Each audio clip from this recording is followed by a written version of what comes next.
Welcome back to Heroes CCL presented by Roll20. My name is Bahamut. Joining me today, it's not Khroen. He's actually 1v1ing Kyle Dates for the new patch that nerfs Diva. I have got Casanova with me today. How are you doing, my friend? I'm feeling good, man. I'm excited to be back in the Nexus. Going to be casting some heroes. I've been a bit of a hiatus, but I'm excited to see some of the new blood here for the CCL, kind of taking on a little bit of the old blood from the HGC heyday. Really excited, though, to watch these sets, Baha.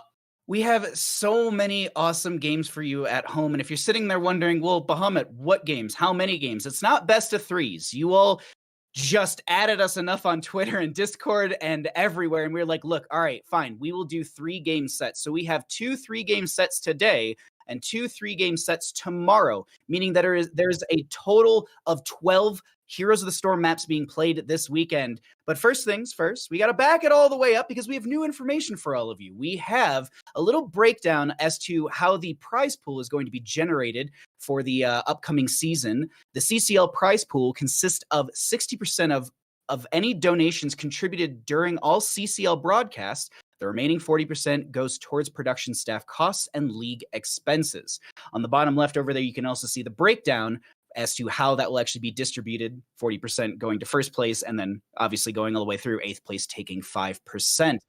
Casanova, we have such cool stuff happening today. So on the note of that, we can finally get into our rosters a little bit. Let's find out who's going to be over on that blue side. We will be seeing Epic player Fats, Shevlin, Jayhal, and Silvaje. Who are we going to be seeing on the red team? Well, for the red team today, we're going to have Pody Boss, Ryokai, Marlo, my pal Vince, and Nurok. Excited to see a mix of some of the old and the new in this group of players, Baha. Is there any player you're exceptionally excited to see out of this group? Anybody that's standing out for you? I'll be honest here, the community members are the things that stand out most to me. And I mean, we have to talk about this here. We have to talk about the elephant in the room, Jayhal.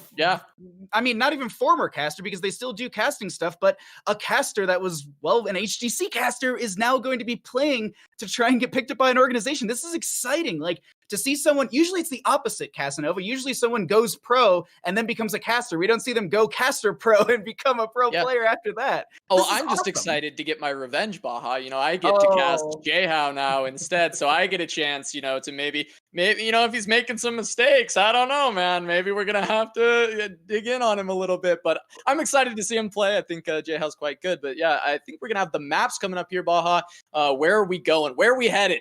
I'm really excited to see. Everyone at home is always wondering where we're going to be heading for game number 1, and it is going to be Towers of Doom. That will be picked by the red team, so the assumption is that blue team won coin flip. They banned out, looks like Dragonshire and Cursed Hollow. Garden of Terror and Sky Temple banned out by our red team, and I'm assuming that the first pick was, well, chosen by our blue team. Give a map pick over to the red team. And Casanova, we are here. We are ready to go. Our first 3-game series of the day. We're heading to Towers of Doom. What are your thoughts here for this map? Personally, it is my favorite, but what do you want to ban or prioritize? Yeah, I mean, Towers of Doom is one of my favorites as well. I just really love the objective on this map. I like how it's, you know, you don't win off one fight with the core. You have to consistently win these objectives and get these shots. But I would say that prioritizing things that can create heavy map pressure, you know, globals or just strong offlaners, things like that Urel, that Diva are going to be powerful picks on this map. And alongside that, you know, the Abathur is always something that you're looking at. These cross-map pressuring heroes can be incredibly strong. But first off, we're going to see an ETC ban, Baha. ETC has been an insanely powerful hero as of late. The big thing to note here is going to be Encore at level 13.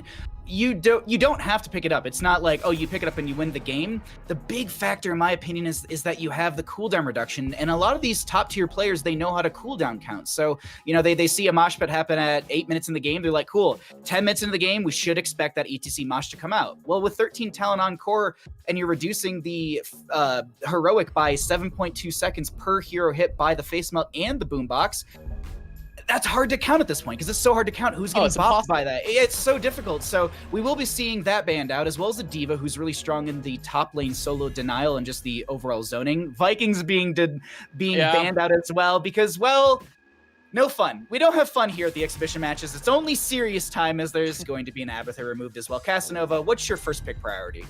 Well, first pick with D.Va off the table very well could be something like a Yrel. I think it's an extremely powerful side laner. I do think that it has solid matchups, and if you're very good on that hero, you can make it work into pretty much anything. But we're going to see the Imperious, the Stabby Daddy, as you like to call it.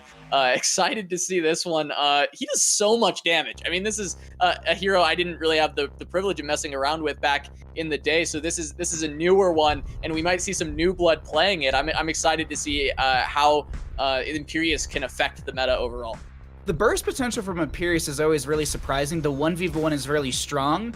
I was actually thinking that, yeah, you definitely could go into Yrel here because the D.Va's removed, and D.Va does deny Yrel a lot of their wave clear. I think Yrel into Imperious would have been a faster wave clear, but they're opting for something a little more synergistic with this Leoric and Jaina, so they're going to be maybe looking for a Ring of Frost and Tomb. Water Elemental's still great, but they have a lot of great poke with that Jaina. Next two picks on the opposing side, we're actually going to see a Li Ming Ana. I love this a lot. You have burst potential from the setup from Imperious. You have more setup from Ana as well. Casanova, this is a strong draft from both sides, but what's the priority for bans for both sides here? Well, I do want to start out by saying that this is hyphy. I love seeing Ana Li Ming. That combination is really exciting to watch. It's a lot of fun to play. And, you know, noting back to the Jaina, you were talking about the Ring of Frost with the Entomb combination. Well, we have a lot of European players on the red team, and Ring of Frost is a very much an EU specialty. North America used to love Water Elemental a lot more. Welly is, I think, an extremely powerful ability. It's way more consistent, but Ring of Frost has that big play potential, and you know, seeing a couple European players on that side, I wouldn't be surprised to see that Ring of Frost picked up. But we see Jim Raynor banned away. There is a lot of magic damage on the side of the blue team, and so we see an auto attacker banned out. Leoric is very good at dealing with mages in general, and if there isn't a diversity of threats, he can get very scary. Garrosh taken away on the other side as well, denying that big combo tank that can work well with the Jaina. I would have loved to see the Garrosh, but we actually are going to have a Tracer and a Malfurion. Malfurion has some good root setup, a lot of good poke potential. Tracer is, well, an annoying bee, if you will, that... honest to God, sorry, 1 second, sidetrack. They need to make a bee outfit for Tracer just because she's so annoying and she's kind of pesky like one. Either way, or a mosquito skin. That actually might be a little closer. A bee skin and make the auto attacks have a buzzing noise. It'd actually be the most upsetting thing to deal with. I honestly would just be unplayable. But we're gonna see Blaze Greymane, and I was gonna mention the Greymane. I think into Tracer. Malfurion is the only healer. He's a great healer for Tracer, but overall he's a little bit slower, and Greymane can just erase Tracer from the map like that. I'd love to see Go for the Throat picked up from the Greymane, going into Tracer Jaina, looking for those big plays. I'm very excited to see that in May. This is a hero I have not gotten to cast yet, Baha, and I'm excited to see this one just coming back into the game. I'm trying to piece like which side I like more. The dive, the blow up is so strong for our blue team. You know, Blaze Jet Propulsion in. Jet Propulsion is also an AoE stun. So let's say everyone's kind of maybe in a tight corridor around the sapper camps. So you have Jehao, I'm assuming on this Blaze is going to Jet Propulsion in. They get the AoE stun. You have Celestial Charge from Imperious to lock them down further. Meanwhile, Li Ming is throwing in combo after combo. Greymane can go into that backline. And I agree with you. And this is a conversation I think Khroen and I have had, McIntyre and I have had, and I think you and I will probably have at some point today. Go for the Throat over Cursed Bullet. Yes, you are chunking 40-some%. No, I think it's 35% of the current health pool with Cursed Bullet, but Go for the Throat has so much outplay ability, and that's when you can really turn things on the Jaina, Malfurion, Tracer. Before we load in, Casanova, your final thoughts on these two drafts. I want to say I really love the draft of the blue side. I do like both, but I think that blue side has a lot of ways to deal with what I see from the red team. My eyes are on Salvaje. I really think if she can take control of the game and just completely shut down this Tracer, which is something Greymane as a hero is capable of doing, I think that's going to be really telling for how high of a level she's playing at. And so my eyes are going to be on this Greymane. Are we going to see that Go for the Throat? Is she going to keep this Tracer down? We'll have to see what happens here as we have loaded into Towers of Doom, and we are ready to go into game number 1 of our first 3-game series of the day. On our left-hand side, we're going to be seeing our blue team with Jehao on the Blaze. Salvaje is going to be on the Grey Main. We have Li Ming being played by Shevlin, Fats on the Imperius, and Epic Player on the Ana. Yeah, and over on the red side, we got Podibos playing that Leoric, Marlowe on the Tracer, Nurok on Malfurion, my pal Vince on the Mei, and Ryokai gonna be on that Jaina, getting that wave clear going, Baha. We have this mid lane engagement already, as I was just getting a little update onto pronunciation. I believe I mispronounced it. It's Kevlin, not Shevlin. Either way, that's a little update right there as Fats tries to go for the Celestial Charge. Will not be able to connect, and I believe they use their Gladiator's Medallion, being slowed by Mei, but they end up backing off. A little bit of a skirmish here to start things out, Casanova, but no one goes down, no big buttons pressed, and we go into lane rotations.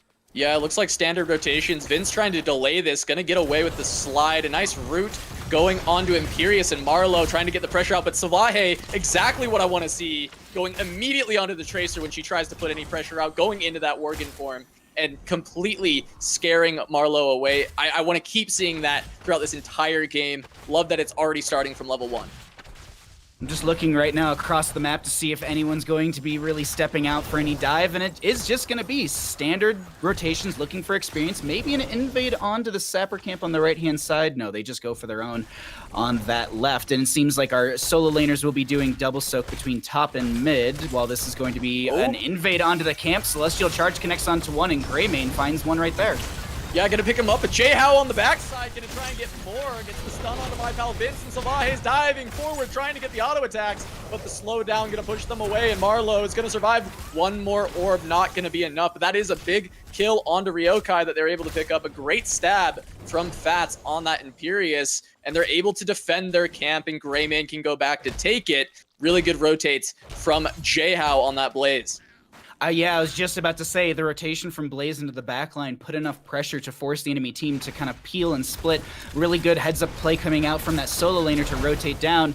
My pal Vince poking at this right now. I don't know if they make the invade. Jaina is just above them. And no, they don't go in for the invade. It's just going to be some poke. We do see Fats being connected with that root from the Malfurion, but either way, we just go back into rotations, and this is the Sleep Dart connecting onto one. Little pressure into bottom lane right now with their own Sapper camp on the blue side. Yeah, I want to say, I don't know how I feel about this second rotate, though, from the Blaze, because I think a wave mid and a wave top were dropped for the blue team, and I think that can be bad, but there is an engage here onto Fats. They're trying to go forward. All the damage from Marlowe, the pulse bomb, going to be enough with the melee to chase down on the back side of that, and that is a kill just before the altars are spawning. Baha, this is going to be 9 seconds on Imperius. He's going to have to hurry up and get to one of these objectives, or else this is going to be an easy 2-for-1 for the side of the red team. Do you want to jump into one of the comms really quickly and see if, just to hear these really quickly, which one do you want? Yeah, let's grab the red team's comms and see how they push back the blue team here. Give me Univate. Mei is not here yet. Here in like 5. Blaze should be way faster than Nida. Fuse is here. Okay. Blaze might be there. I can get stall. Okay. Just stall safely then, if Blaze is close. I Yeah, think he's close. close. I think Don't you should die step for it, away. guys. Yeah. Look on Blaze. Punish the Blade. I'm not gonna There, right here. Yeah. Everything actually. Greymane? Maybe Greymane, guys. Greymane. Keep going, keep following going. Imperius.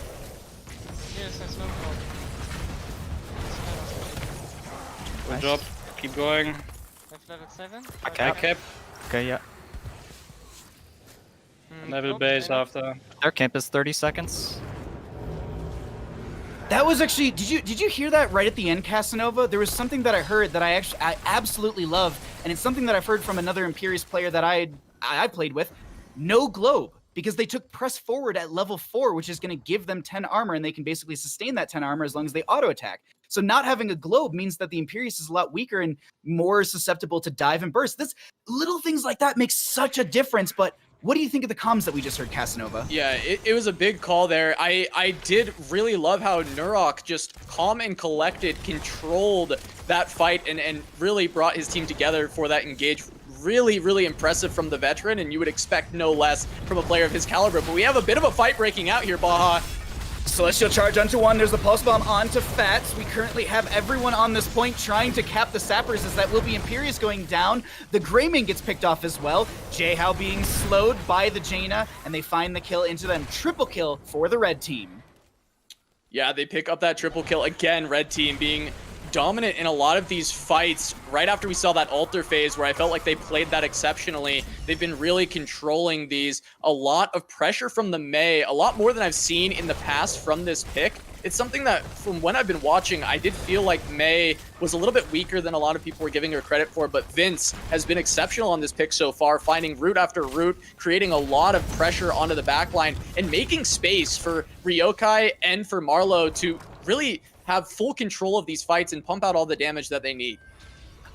I didn't realize this because you mentioned, you know, the lockdown with my pal Vince, and I didn't realize this because I'm looking at this draft a little bit further. There's so much setup just really around the Tracer to sustain damage. There's slows from the Mei, there's slows from the Jaina, there's slows from the Yorick, you have roots from Malfurion. This is just a really well put together draft from our red team to be able to empower the Tracer consistently, as Jaina's going to stay in bottom lane to try and push this wave out slightly. Nurok coming in to help out, but Boss has the channel on the right, and they're going to go for this left-hand side. Can they even invade this Casanova?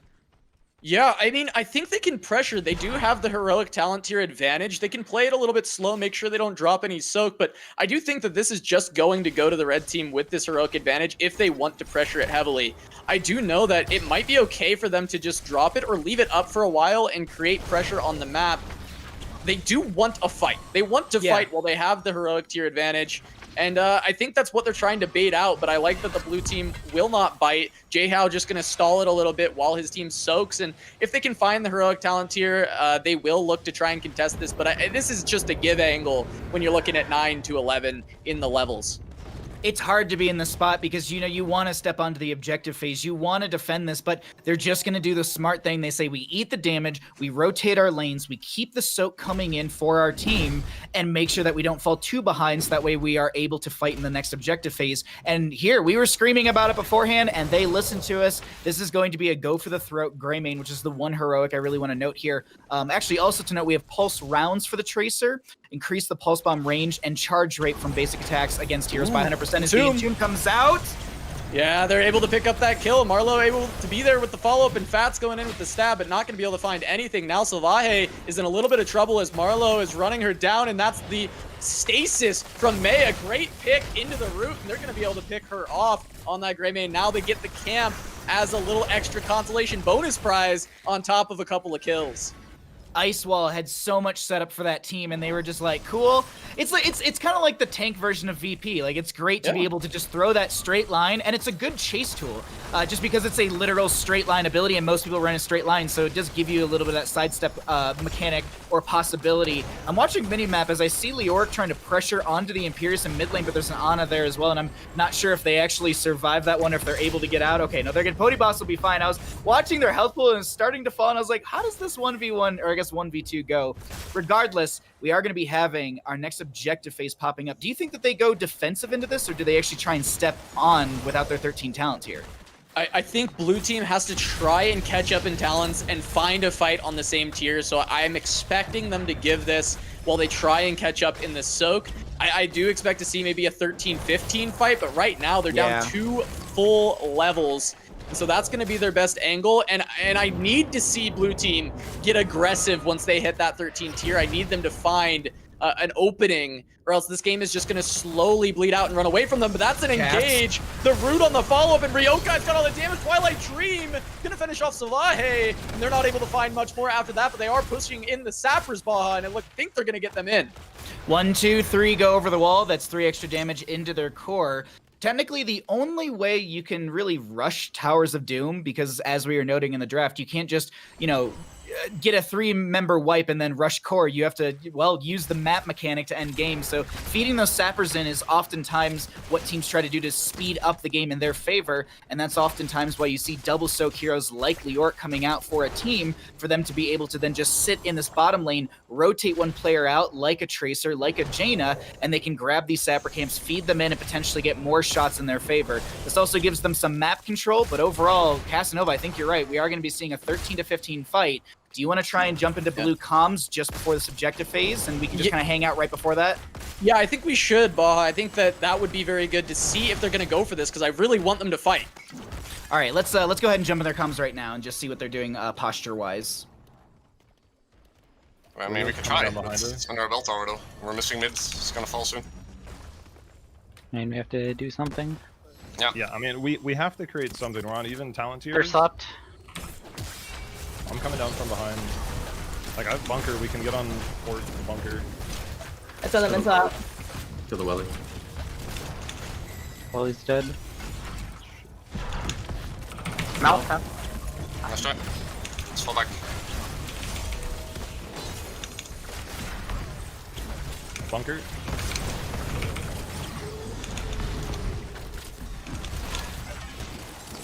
Mouth slept. Yeah, kind of done. I just gotta pick up Zug. Oh, may sleep. Okay, shot. Oh, Cass, the comms where you can tell that they're definitely behind and they're just trying to be clear within their own comms as Khroen was talking about last weekend, but right at the end we kind of heard just I gotta go get soaked. Like we're behind 3 levels. It's 1 to 11 in kills. Thoughts on the comms we just heard? I do think at least the fact that they recognized that they needed to make something happen. We heard a couple of the players, Jayhow included, was the voice I immediately recognized saying, we're on even talent tier, we've got to fight. And I do think that in this case, while that's not always true, in this case, as I was bringing up prior to us even entering the comms, it absolutely is, right? Like, they're so behind, they're bleeding out, they have to find something. And again, another engage right here under the fort. That's a Greyman getting picked off. Tracer finding a double kill. Icewall did come out, didn't connect onto anyone as Jayhow gets the jet propulsion away. Casanova, this is just... And I think you're saying you're right, because if you sit there and you just turtle up, as some would say, and just wait for your even talent tiers, you're just going to get run down because it's 8 to 36 in core health, and they're rushing to boss right now looking for 4 extra damage. Yeah, I mean, this one might be over very soon. An incredibly quick towers game. They just need to find one more altar after this. 36, almost a perfect game. They've only lost a single altar. The red team has been playing exceptionally well here, just being suffocating across the entire map. And now, triple altar phase, and they only need 1. This is generally what we like to call a checkmate scenario on Towers of Doom, when you only need 1 and there's 3 up, but we're going to see the fight again. Jayhow dodging the bomb with the bunker as Fats tries to move forward, but Leoric is on the bottom altar, and I think that's just going to be a game as Li Ming tries to go in and find something, but Boss is just going to pick it up, and while they look for the fight, the core is going to fall, and that's going to be a GG, Baha, for game number 1. An amazing back and forth right there, but in the end, it is going to be our red team in a dominant fashion taking game number 1 in our first 3-game series of the day. I gotta say, Casanova, the draft for our red team was just mean. It was just so mean because I said it during the game because I kind of pieced it together after a first couple kills. There's just so much control coming out from our red side. You just have the slows from from Mei, Jaina, and Leoric, and Tracer was just such a nuisance. 32,000 heroic damage in our game, and Leoric with 135,000 rounding up on that siege. Just so well played. Anything that stood out for you here, Casanova, in game number 1? Yeah, I think I heavily underestimated the Mei, and my pal Vince really made me eat my words. I think that the way he piloted that hero really set up a lot for his team, and it made that comp come together completely. I do want to shout out, the Greyman Salvaje. I do think that in the early game especially, she was trying to do a lot of the stuff that I talked about, trying to aggress on the Tracer, keep it from running around, but they fell too far behind in levels, and just the stat difference doesn't allow the Greyman to actually take control like the hero normally would. So, need to make sure that the blue team in these future games clean up their macro game and looks to not fall behind in experience so early, because I think they were trying to do a lot of things right when it came to the team fights, but they were at disadvantages, and it made it so it was almost impossible for them to come back. There's also something to be said. You're mentioning Greymane had so many good dives into the back line. Kelvin had an amazing time on this Li Ming. Like they did get, blue team lost, but we still can talk that there's a lot of positives in this loss on their side. Like Epic Player had some insanely good healing. Imperius had had just great Celestial Charge setup, and they got a couple kills with all that setup. But I personally think that they were lacking in the traditional sense of a main tank. I just don't think that they were able to tank and sustain and control. Like, yes, Imperius is a strong brawler, but you miss your Celestial Charge, you lose your regeneration globe armor and stuff like that. I feel like you really start to become burstable and a lot weaker as that pseudo main tank. So in this game number 2, I really, really hope to see not so much a traditional draft, but maybe something more in the frontliner sense. Casanova, we've talked extensively about the end of game number 1, but where are we by chance going for game number 2? As I believe we actually have our lobby being set up. Yeah, it looks like we will be going to Infernal Shrines. Really excited to see this is one of my favorites to play, Baha. I don't know if you remember. I am a Kerrigan player. I did have we talked about this on Thursday, Kerrigan account before. If you watch stuff post HGC with LFW, we used to run the Uther Anna Kerrigan all the time. We'd run it on more maps than Infernal, but I love Kerrigan. And I think this is a great map for her. I'm not sure. Do you know, Baha? Do we have any Kerrigan players in this lobby? I don't see any that are like, oh, I know that person is a Kerrigan player. I believe Jhow is a Kerrigan player. Ooh, I know okay. that, I'm like 99% sure that they've played Kerrigan on their stream quite often too, like to the point where I think it's practiced enough where they could probably go Ana, Uther, Kerrigan. Like you said it before, and I was honestly going to jump to that fact as well, because I loved because this was about a year ago at this point where you were playing in some of these matches, and because I remember I actually caught Fury at BlizzCon after I had casted a bunch of these, and I turned to him and I go, "Your holy shock Uther is terrifying." Goes, yeah, I know, like just so confident, but he's just like, I love playing that hero, I love playing that build, and you all did so well with that, and that is something that I would love to see as well. Like that's a niche combo, but it also showcases to the organizations that they can synergize with a lot of these players, and that's not an easy thing to call up because you have to have Sleep Dart, you have to have Righteous Hammer, you have to have Kerrigan combo, and all of that has to be layered properly. Casanova, that's not easy to do, is it? Yeah, it's actually a rather hard comp to play in general. I do think that it would be extremely impressive to me if we saw a team pull that out. I think what it shows is the flexibility of a flex player or a ranged DPS player to go to that Kerrigan and play essentially the main tank's role on a melee assassin. It's very difficult to do because you have essentially a double tank composition with the Uther Kerrigan pushing forward and setting up plays. And a lot of your damage is coming from, unconventional setups like the Uther, like the Kerrigan, scaling into the late game. A lot of times people think about Kerrigan as being an early aggressive pick, but with that composition, you can actually play to scale the 20s, look for the level 4 talent with your Qs, stack that up, because once that is stacked, you become an absolute monster. It's not even about landing the combo. It's about timing your jumps, dodging crowd control, and moving around the fight to set up as many casts of your Q as you can. I agree with you. It is difficult to run, but it looks good and it showcases, as you said, just great synergistic abilities. Moving away from one of our favorite compositions for this map and maybe more towards mine, do you think, I'm going to ask you this every single time, do you think anyone Cho'Gall's here? Because this is, in my opinion, this is one of the best. This is a very, very good Cho'Gall map. Cho'Gall, like, survives and does so well when you have those come and fight me type maps. And well, we can actually get into the draft right now and find out if that'll be the case. But Casanova, Cho'Gall or Gazlowe, those are the two ones that I wanted to bring up to you. Do you think we could possibly see, I guess, out of the three that we're talking, so the Kerrigan composition we just talked about, Cho'Gall or Gazlowe, do you think there's any sort of possibility anyone would play these here? Or do you think we're going to go tried and true and just get wave clear, shrine clear, and just pick up a standard comp, if you will? I do expect these players to go a little bit more standard and show what they have, but I would really hope it'd be show-stopping. It would really show your individuality if you're able to pull out a pocket pick like the Kerrigan or the Gazlowe, or even, if we see something crazy like Cho'Gall Vikings. We saw a Vikings ban earlier, and, that's a combination that can work on this map. Especially with the changes to Vikings, I actually think legitimately, if you pilot them properly, you can play them as a ranged DPS in late game team fights alongside Cho'Gall, who scales so well. So I think that there are compositions like that that can completely work if they have the players for it. And I mean, I would love to see that. I would love to see that flexibility, show these orgs that, hey, I can not only play the meta picks that everybody else in these exhibition matches can play, but I also have these pocket picks that I can really shine on. I can force bans that will open up power picks for us in future drafts, because the fact is there's not a lot of bans in Heroes of the Storm. So if you can force one onto your pocket pick, it opens up so much flexibility in the draft for your team. And I mean, you know, speaking of the draft, we're already jumping right into it. ETC and D.Va immediately banned in the Tracer, taken away from Marlowe after that game number 1. I don't blame them. Marlowe had a great time on that Tracer. And not so much like they did a really good job. They also looked like they were just having fun because they weren't really ever shut down. They weren't punished because they just played it so well, and no one was able to get onto the Tracer, but they're going to respect the Greymane from last game.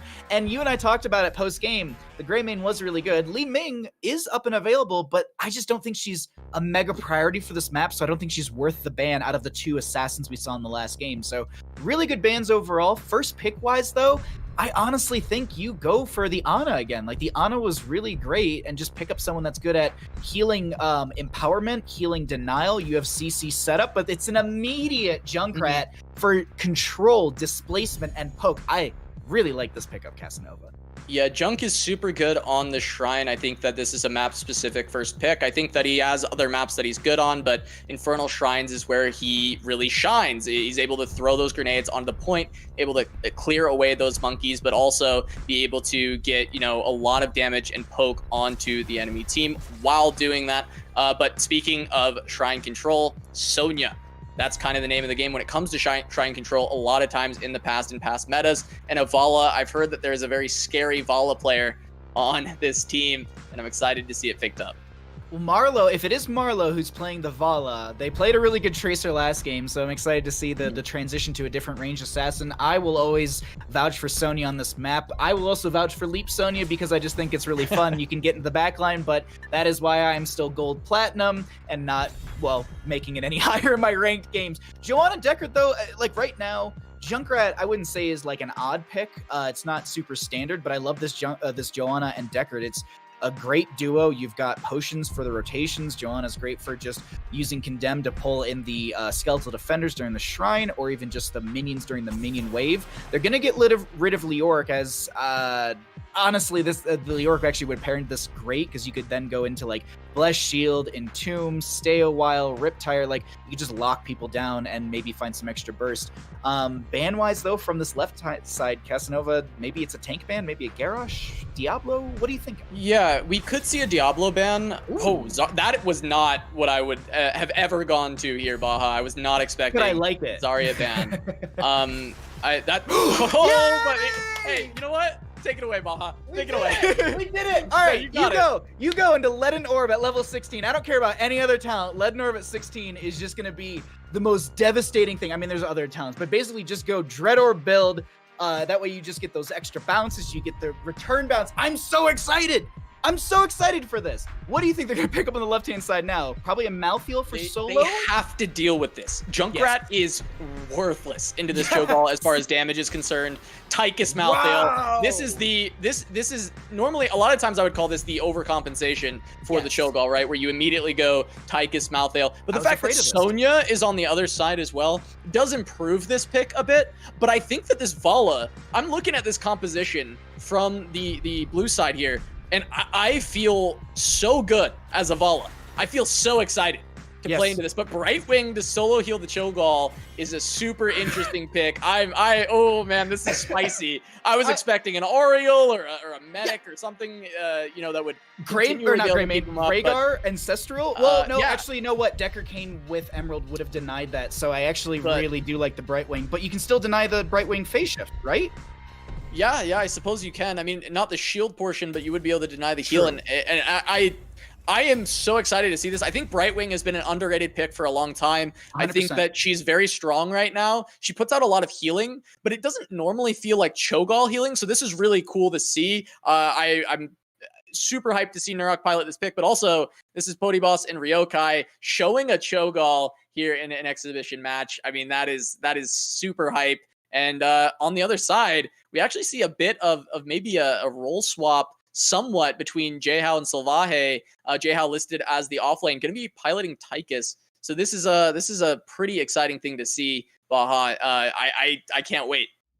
I can't wait either. Let's go ahead and get on into game number 2. Map number 2, we are heading into Infernal Shrines, as we will be seeing on our left-hand side the members of our blue team. We have got Jehao on the Tychus, Fats will be on the Joanna, epic player on that Deckard Cain, Kevlin on the Junkrat, Salvaje on the Malthael, and that'll be our blue team. Yeah, and over on the red side, we have my pal Vince on the Sonya. We have Lepkai on the Cho'Gall. Marlowe going to be piloting the Vala, and Nurok on that right wing. Now, excited to see this Cho'Gall, man. I'm so hyped. I wanna talk about this for a quick second because you were mentioning Brightwing. Actually, hold on. We might have our first engagement here, so let me pause that thought for 1 second as Fats is gonna get poked a little bit here. No, I don't think we actually have anything major. Brightwing, I believe, and I have to double check my notes, I think was picked twice last weekend and won both times. And in one of the games, they actually had the highest healing and they doubled the output of the enemy team as Cho'Gall gets bounced around, but the shove comes through. Cass, does Jehao go down? No, he's going to be able to back away, but Vince was absolutely decimating blue side with that spin as Marlowe is getting aggressed on. Kevlin getting a lot of damage down onto that Vala. We'll see Brightwing probably be able to heal up, and it is just going to be a tap forced out from Vala in general. But I do want to talk a little bit about Jehao on the Tychus. We see a little bit of an engagement here as, and once again, but this time, Lepkai getting pushed in. The Cho'Gall might start to go down. Not quite. They're not letting us finish a thought here, Baha. There's tons of action back and forth. Because you were like, I want to talk about this, and I'm like, me too! And then they just keep fighting, and that's the great part about Infernal Shrines is we have this standard rotation between mid to bottom for the majority of our experience. Oftentimes at the 1 minute mark, which we're seeing right here, is there's going to be a camp invader, a camp grabbed on the right. They see this happening, and the blue team steps in, Casanova. Yeah, they don't want to let this Cho'Gall have anything in the early game while he is weakest. You know, this is a pick that is going to scale, so you want to utilize this Tychus, utilize your wave clear advantage with the Junkrat and the Johanna, and just get all the early advantages that you can. And I love how blue team is playing this. This is really well done, utilizing Fats and Kevlin to get that wave clear advantage, push in on the Mercs, and then the fact that Tychus has that % health damage to shred through the Cho'Gall, and his healer being Brightwing, which is definitely slow healing until, you know, that heroic ability being able to add a little bit more. It really becomes hard for the red team to actually get anything done. I also want to point out that Brightwing does have that mass cleanse, so that also might be the reason we're seeing that as they're diving onto the Malthael top lane. First blood goes over to our red team. And I just want to also point this out too. While yes, they just got the Malthael kill, this also does show some really great flexibility within the players themselves and their own hero pools. Jehao showcasing that they are the off laner, but they can also play this Tychus and be a little more flexible. That's something that's awesome to have a player and a team have kind of in their pocket. We were talking about, you know, back pocket picks or these niche picks that some people can pull out. This is just a good opportunity to showcase that, yeah, I'm not just a solo laner. I've got other opportunities. Casanova, we're getting ready for our first objective. 10 seconds away. Frozen Punisher in bottom lane. Do you want to jump into any of these comms?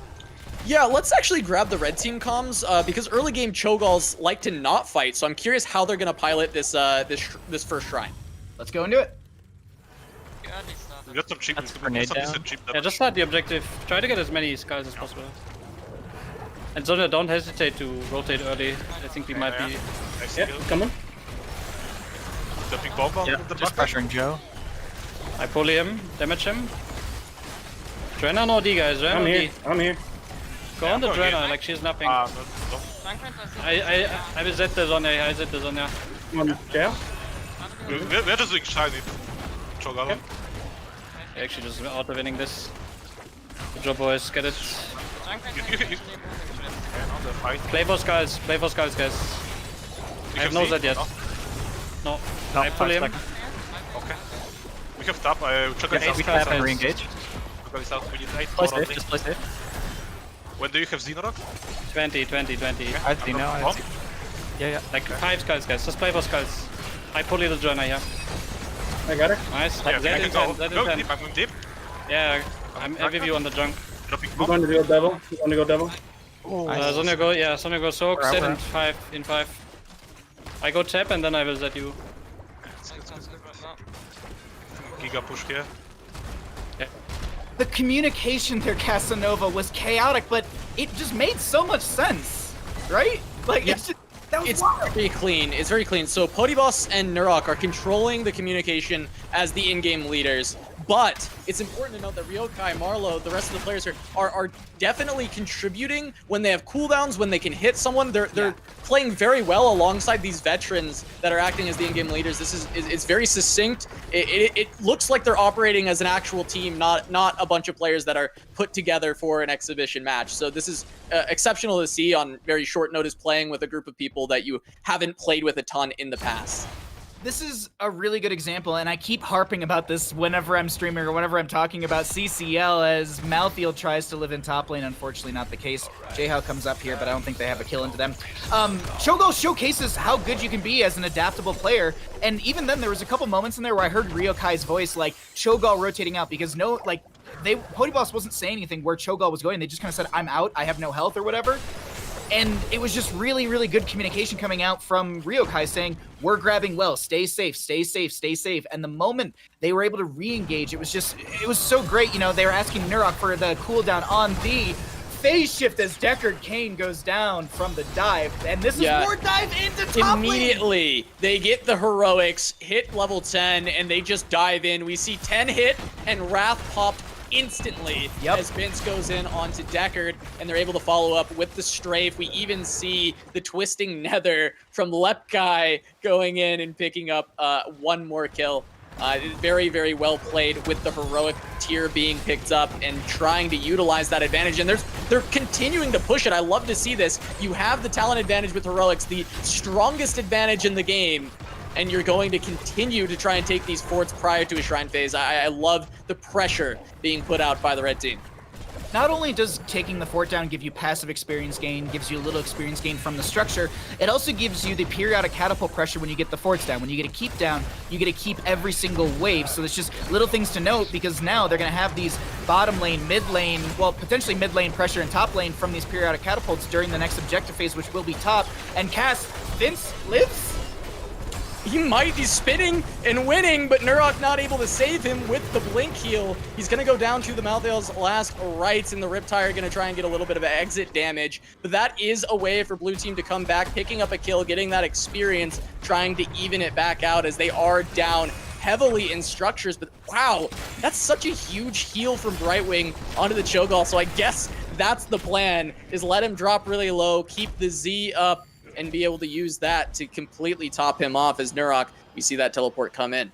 Don't forget the fact that the level 1 is a big factor for Brightwing here. Increase phase shifts healing by an additional 10% of the target's maximum health, and that hyper shift onto Cho'Gall is really helping out.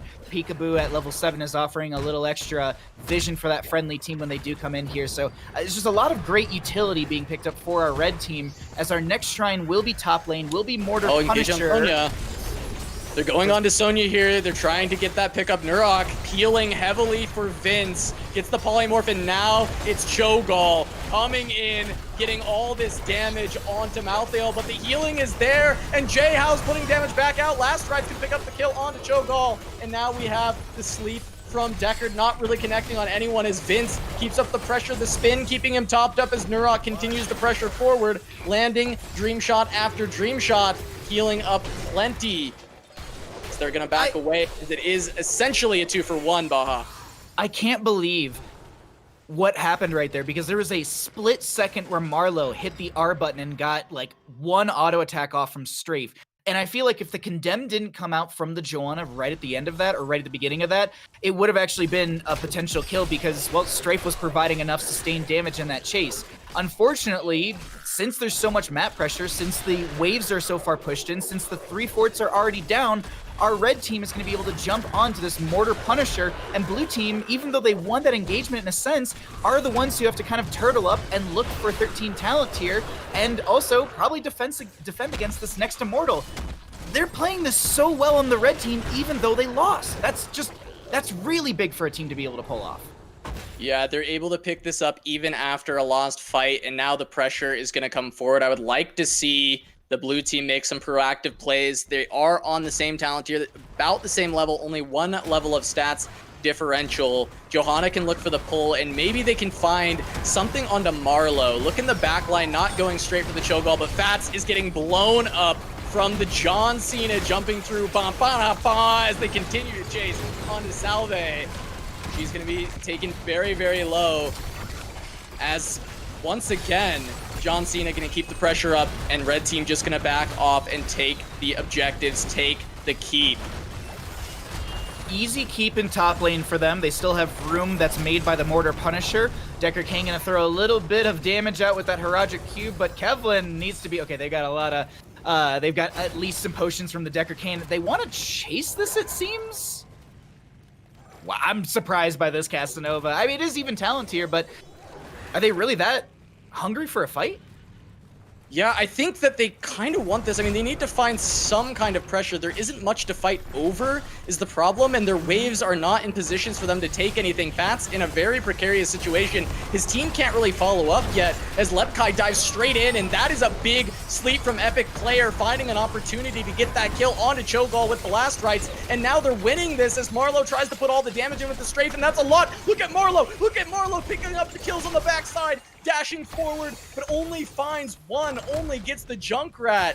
I thought he was going to pick up a lot more there. An amazing positioning from this Vala with that strafe, and almost finds 3, but instead it is just going to be a 2-for-1 once again.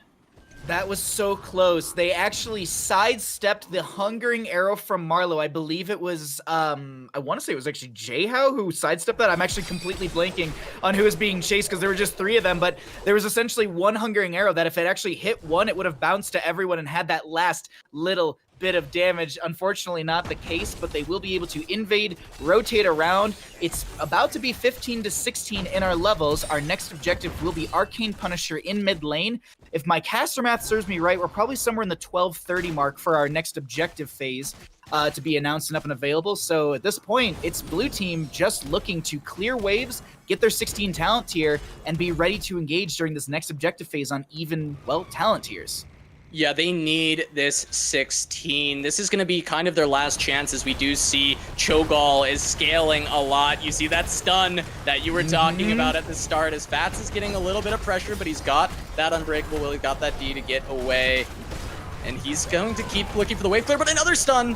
You have to watch out for every one of those, because any moment that a stun lands on a squishy target, Marlowe can take that opportunity to put through all the damage. My Palvan's going to take a little bit of poke, but he's going to back away with the Z from Nurok, but that is on cooldown, no phase shift available. And if the 16 is hit soon, that's a lot of healing that the red team won't have access to. They're poking onto the keep. There's going to be the dive onto Fats. They pop their Iron Skin. That's going to be the Commandeer Odin out from the Tychus. A lot of posturing. They want to chase in now that they have it. This is the fight, Baha. Is this it? Stay well and listen, Cass. They're going in, and that's going to be the stasis coming out of Cho'Gall. A lot of damage coming out from the Twisting Nether. He's going to get picked up by the last rights, though. Not going to survive through that, but Marlowe on the side, putting out all the damage. He goes onto Epic Player, and Jayhow pushing out more damage with the Odin, trying to push them away, and it's a 2-for-2 this time. Continually, the blue team is finding ways back into these fights, but my pal Vince wants more. He wants blood, and they're pushing onto the keep even further, chunking this down. They're going to get it before the shrine, most likely. They still have a bit of a wave, and all this damage between Vala and Sonya. Kevlin trying his best to push them away, but he's not going to get it. And there's going to be another fight, Baha, for this shrine as everyone is spawning. Cho'Gall will be back at the same time as Epic Player and as Salvaje. This is going to be close, but they need to be cautious of the waves coming into their core.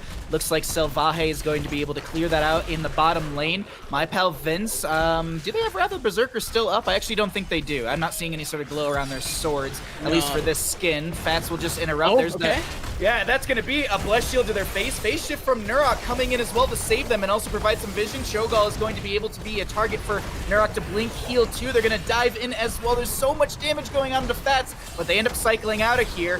That's a Gladiator's Medallion, but they still sustain this chase, Casanova. Marlowe going forward with that strafe once again, pumping out so much damage. Of course, joined with the Cho'Gall, all the damage from Gall being dumped out, but Marlowe, his positioning has been exceptional, and we talked about at the start how it felt like it would be hard for the blue team to actually pressure him, and he continues to push forward. We see him vault forward on cooldown, looking for these backline members and getting so much damage out as the Arcane Punisher marches towards the final keep of the game, moving with minions pressuring the core. Lots of catapults already, and the Odin coming down for Jehao. He's going to try and clear this all out, but it's going to be very difficult with so many minions. And Baha, they're moving on to the core. My pal Vince pops Wrath of Berserker, looking just to get that increased damage onto the core. Bless Shield comes out from Fat Stay While and listen from Decker Kane. Riptire almost finding one. Actually, Decker Kane solidifies the kill into Marlowe as they get a counter kill into Malthael. Nurok so low, avoids the concussion mine, blinks to a minion to get away. Epic player left alone here. The Punisher might have another jump for the Epic player face, but it actually goes over to the left-hand side. Fats is getting low. Just that's the Punisher taking down the Joanna, and the members of our blue team, or excuse me, our red team are going to be able to take game number 2. They'll go up 2-0 in our 3-game series. GG, well played, Casanova. Yeah, I mean, this one was much closer than game number 1. I felt like blue team had a lot of fights where they really were taking control of the game. They were getting those 1-for-2s constantly, finding the kills onto Cho'Gall, but they weren't able to get past Marlowe. They did that overcompensation that we talked about. When you see that Cho'Gall, you go Tychus Malthael, but that left Marlowe free to attack, and it's reflected in the damage. 57,000 from this Vala, the closest being a Junkrat, which is a poke hero that continually is doing damage all game. I like hats off to Kelvin and Marlowe in that game. Like I love Cho'Gall, don't get me wrong. I absolutely love Cho'Gall, but they really did work for both sides. Tychus had some good opportunities to really shred the enemy Cho'Gall, but overall, my pal Vince consistent dive and the just aggressive nature of the red team consistently in game number 1 and number 2 here is really starting to show that it's a great team. They're very synergistic as players, but they're getting, I think, everything they want. Also to note, because I want to point this out because I feel like a lot of people are like, oh, Brightwing's not that great. 90,000 healing. Actually, 91 if we're rounding up. 91,000 healing to the 69,000 healing of Decker Kane. So not saying like, oh, this player's better than the other, but just, don't consider Brightwing a bad hero if, they can not carry a game, but sustain a Cho'Gall composition, which is... it's not easy to do. I just hats off to Nurok for that one. Great game overall. I had an absolute blast with this one. Any closing thoughts? Real quick from you, Casanova. Just real quick, I wanted to shout out Jehao for that game. It feels like he showed some flexibility. He was listed as off lane, but he plays Tychus here. 0 deaths. His positioning was really good in a lot of the fights. A big impact on getting that Cho'Gall killed off in a lot of those fights. Really well done by him.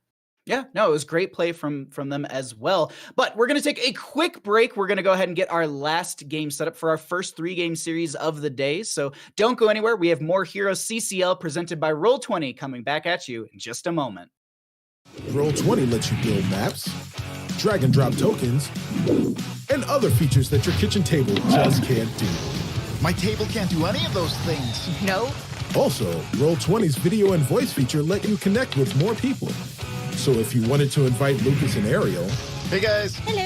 What's going on? That's no problem at all. Ready to play? Your friends, your games, your table, Roll20.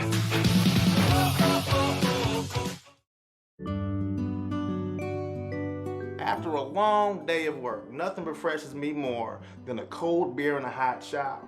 That's why I use Duke Cannon's big-ass beer soap. This big-ass brick of soap is actually made with old Milwaukee beer. But guess what? It don't stink. It actually smells pretty damn good, like cedar, sandalwood, and other pleasant things that I don't even know about.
Welcome back to HeroesCCL presented by Roll20. My name is Bahamut. I am joined still by Casanova as we are getting ready for our game number 3 in our first 3-game series of the day. How are you enjoying the games we've had so far, Casanova? I mean, it has been great. I love being back, seeing a lot of the creativity. We got to see a Cho'Gall, Bah. I mean, that is what more could I ask for right out the gates?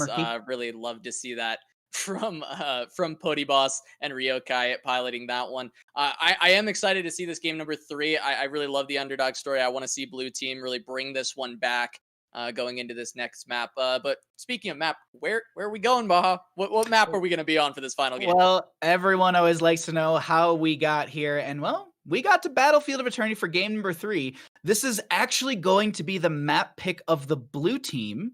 So this will be, wow, they give first pick away. That's not something we've seen, I don't think, in any of the CCL games. So the Blue Team opting for map pick priority for game number 3, choosing to take us to Battlefield of Eternity.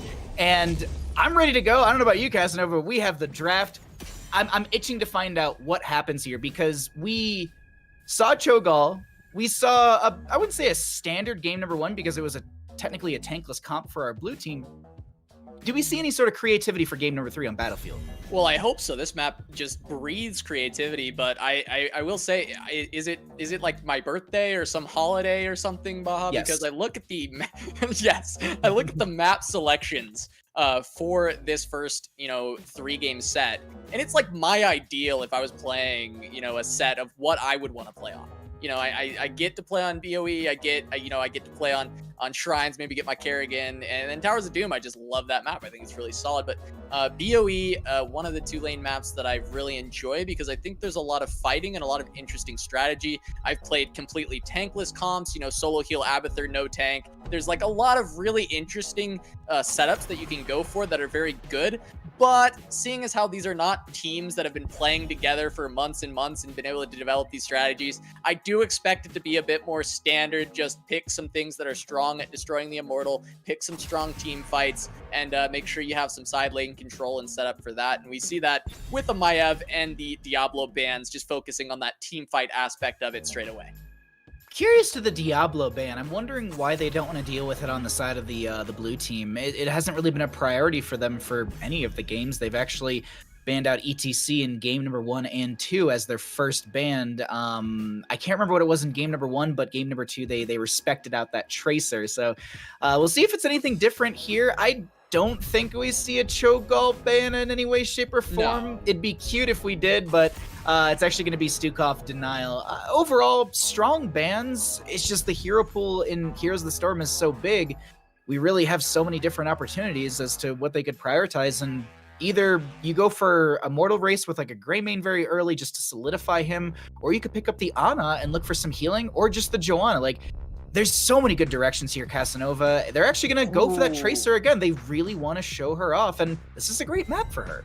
Yeah, just the first pick Tracer. I mean, I just love that. Just slamming it down saying, hey, you can't counter me. Like, that's a call out from Marlowe saying, I can play this into anything. And I respect that, especially when you're trying to show orgs like, hey, my Tracer isn't just good when my comp is amazing around it and it feels good into the enemy comp. I can first pick it, and I don't care if the opponent has anything that they bring. I'm going to be able to play fine into it. I will speak to the Diablo and the Stukov a little bit just before we talk about this Abba D.Va, because I really want to talk about that as well. But the reason I think for the Diablo ban alongside the Stukov is just this map has a lot of walls and tight corridors that work very well for Diablo as well as for that Stukov. And so that's why I expect to see those bans when we didn't see them before. But I mean, I saw you get really excited when the D.Va and the Abba got picked up. So Baha, I mean, take it away. What do you want to say about this? I mean, Avatar, I love the Abba pick. I want Adrenal Overload at level 4. I want D.Va to play around the pilot form as much as possible, so that way they can, well, just get the attack speed buff from that level 4 Abathur hat.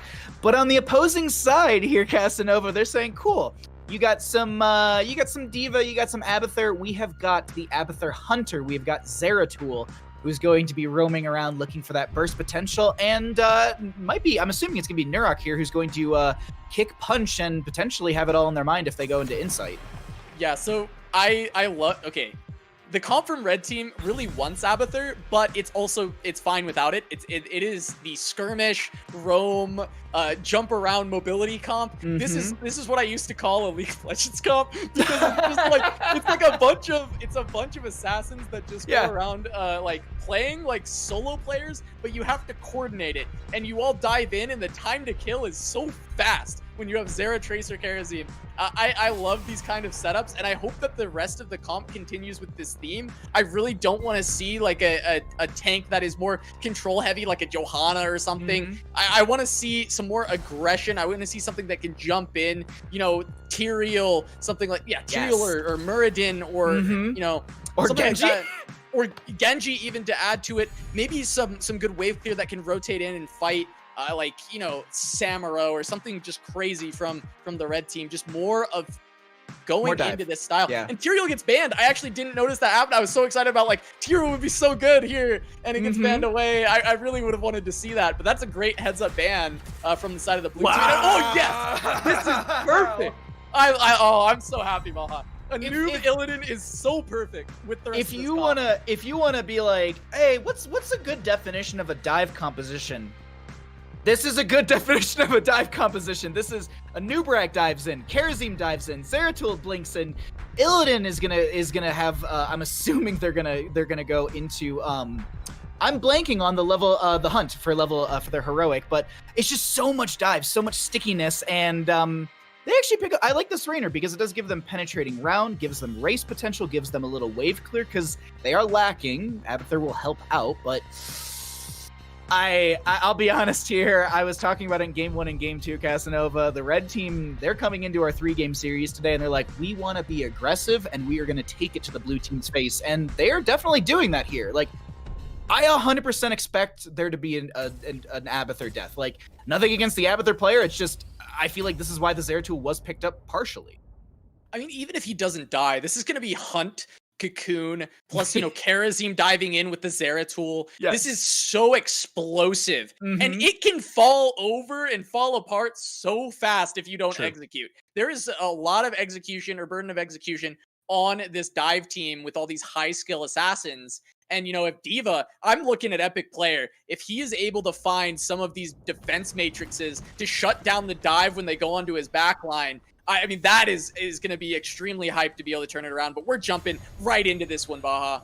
On the left-hand side, we have the members of our blue team. We have got Sal on the Rainer, Jehao on the Abathur, Kelvin on the Genji, Epic on the D.Va, and Fats on the Muradin, who will be on that red team.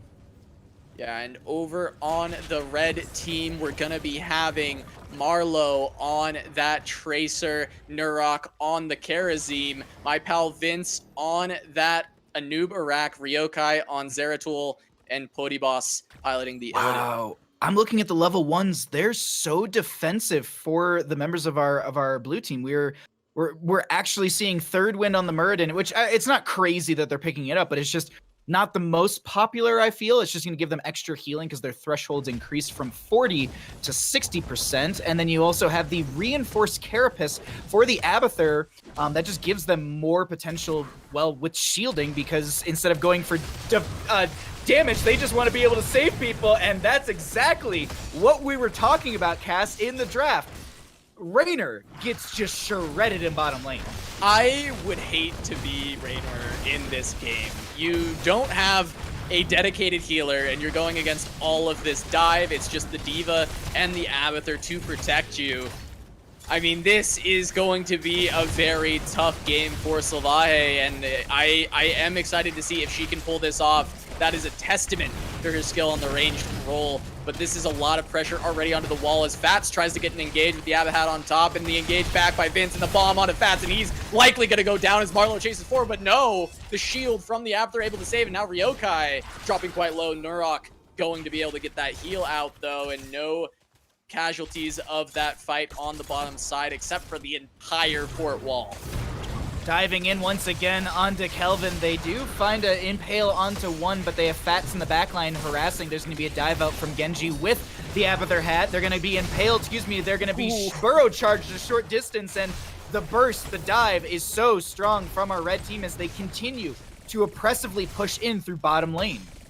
Yeah, I mean, I can't love this draft enough, Baha. This is so amazing to watch, and they're executing well. And I expected them to be able to after watching games 1 and 2 when we've jumped into their comms, because they've been so clean and clear with the lead of Nurok and Podyboss and everyone else following suit. And there's another engage again on a Muradin, and he probably won't die here. He'll probably just get chunked to half, and that's why, you know, this third wind is going to come into play. But it's so much pressure that they're putting out, and they're continually utilizing everything to make sure they don't fall behind in waves, because their comp is low wave clear. So they're working together to make sure that they can still get ahead on rotation and find these picks, and they're first to Mercs once again.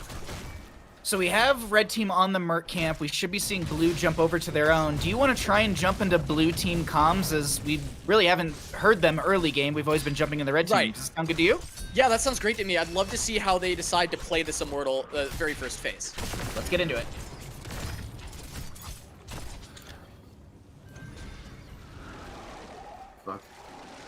Putting vision down in rotations, hatting Genji for heals, cycling. Clearing top. We can look for a fight flank.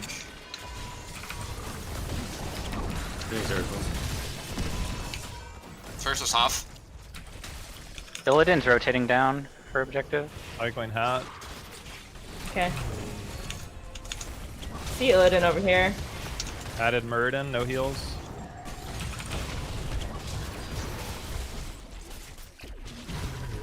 I got top cleared. Okay, should put some damage on this. Gonna head to Yeah, burn. I'm gonna put damage on burn. I see them coming over here. Yeah, there's 2 bot though, it's fine.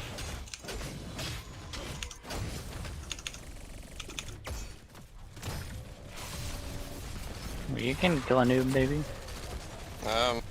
Cass, thoughts on the comms? Because is it the losses, or are they just getting the couple dives? Because it seems like they're just getting burned down. So low energy is there's going to be a D.Va mega explosion.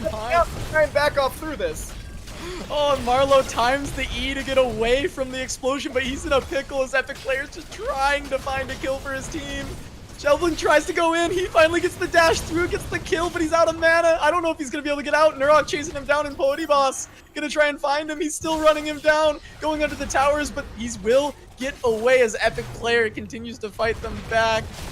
Abathur hat once more as D.Va's in trouble now. Nurok trying to pump the damage through, and she's going to be put into mini form, knocked up by the burrow charge, but Sylvahe has joined and will be able to push him back. But to answer your question from her, well, maybe not. I don't know, Baha. There's more fighting. Seems like they're going to be able to disengage, but yeah, like thoughts on those comms and where they kind of sat. I don't know if it's tilt, but it did feel very low energy, and I think that is a big factor on your mental when you're in the game. You need to keep those high energy comms to help keep your mood up and make sure that you're playing at the top of your game, because it feels like they're not taking the fights as aggressively, or they're unsure of themselves, and it's coming out in the play as well. They're not as decisive, and they did win this Immortal. Maybe this will bring some confidence back as they start to push on to the fort wall. The clear isn't as incredible for red team. It's mostly the Tracer and Nurok, so if they can try and push them back, it can be very good. But right now, red team is collapsed onto this Immortal and is clearing it very efficiently. Ilarian will only get the front gate of this bottom lane, as Illidan's still going to be in top lane. They've got Epic Player pushing up against them. Jayhow doing their best on that Abathur. to sustain some healing into this friendly team. And I'm looking around the minimap, seems like it's just going to be camp grab, kind of reset the map. Both the bruiser camps, though, as of note, will be up in about 1 minute. I wouldn't be surprised if we see someone invade onto that one, but since they're really not showing around the map and maybe they're just taking a guess that they're up in this top lane, they're going to go ahead and try and burn down that bottom. But Genji's showing face, and I think they're trying to do the same thing in the top lane on the side of the blue team. I think you take this trade 100% here, Cass. Yep. Like, you just say, you know what, top lane fort for bottom lane fort, it's whatever. At least we're getting some sort of value on this map. Yeah, you're the Abathur team, you know, you want to be soaking to your heroic ability, so going ahead and taking the trade, getting all of the soak that you can is going to be good, but they have been a little slow on this take, and now we see the collapse coming from red team. My pal Vince might look for an engage here, a great Stormbolt, but he's still going to go. Gets onto Epic Player, but there's not going to be too much follow-up yet, but they all go onto Fats, and the bomb almost enough. You just see the collapse as 5 members dive onto him, but they don't pick up the kill just yet. Epic Player trying to trade back, and that is just the communication that I want to see, the execution of this comp. They didn't kill the Muradin, but it was 5 members on him in a heartbeat. They were just there right away, all putting damage onto this Muradin. They just couldn't quite get through. 10 talent here is going to be coming through in just a second for both sides, and this will change things up as well because, you know, you're just talking about the sustain of Murd in that last engagement. Imagine if they have the avatar form to just sustain even further and maybe even dive back into the enemy team. I'm excited to see what our 10 talent tiers will change as Belith and Alarian will be spawning on our map. Bruiser camp on the left-hand side to be grabbed. Both teams posturing for race potential, and heroics will be in favor for our blue team. Yeah, they actually have an experience advantage. I think it's the first time in the series that they've really had one. And let's see if they can start to do something with these 10s. I mean, it is going to be even 7-sided picked up. I actually was hoping to see a palm out of Nurok, but he's going to be taking a lot of damage here as the web wrap goes onto D.Va. And the hunt across coming onto Raynor. The full dive going there. The X-Strike across the entire team. But Slahe is going to go down as we see the D.Va bomb. The VP is going to slow that down. I love that pickup as Podiboss chases down onto a clone of Jehao. Epic Player in a little bit of danger, but the bomb is going to go off. It's a very chaotic fight as Podiboss jumps in onto Fats Marlowe, putting out all the damage with Nurok. As Epic Player still high HP. The D.Va, can she 1v4 here? I'm not sure as Ryokai cleans up Fats on the backside as Sheldon gets the reset. Can he go? One reset, doesn't get another as Epic Player pushes down onto Marlowe. That's the Tracer. She's gonna fall as Epic Player continuing to move through the support is bloodthirsty on this D.Va pick as he moves forward, pushing off Nurok and Epic Player on the Immortal. We can see an Abathur hat maybe soon for Epic Player to continue this as he slows down the damage, but the engage continues as Anubarak gets in there in the 7-sided strike onto the Genji, but he's gonna turn it around with the deflect. Podiboss, low HP, no heals remaining as Nurok dies, and that is going to be a team fight win for the blue team. Back and forth, so many kills traded, and they're gonna get onto this Immortal with a huge advantage. This will be another Immortal in favor for the members of our blue team as they cleaned up the red side, staggering out death after death.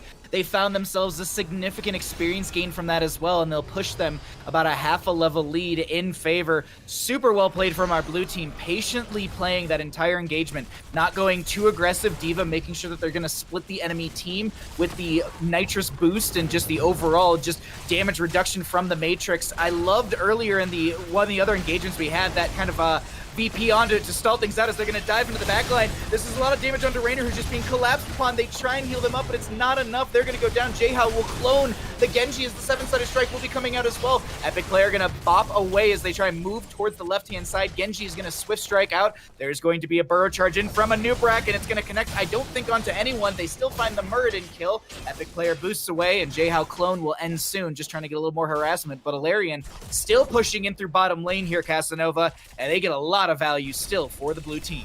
And I just can't, I mean, I can't talk about this execution enough. You see, Slahe was in a pretty reasonable position, but then the hunt comes across and just from a screen away, the entire team is able to collapse and be able to pick up that kill onto Raynor as so quickly as there is not quite enough defense, but we are going to get a pause here, Baha.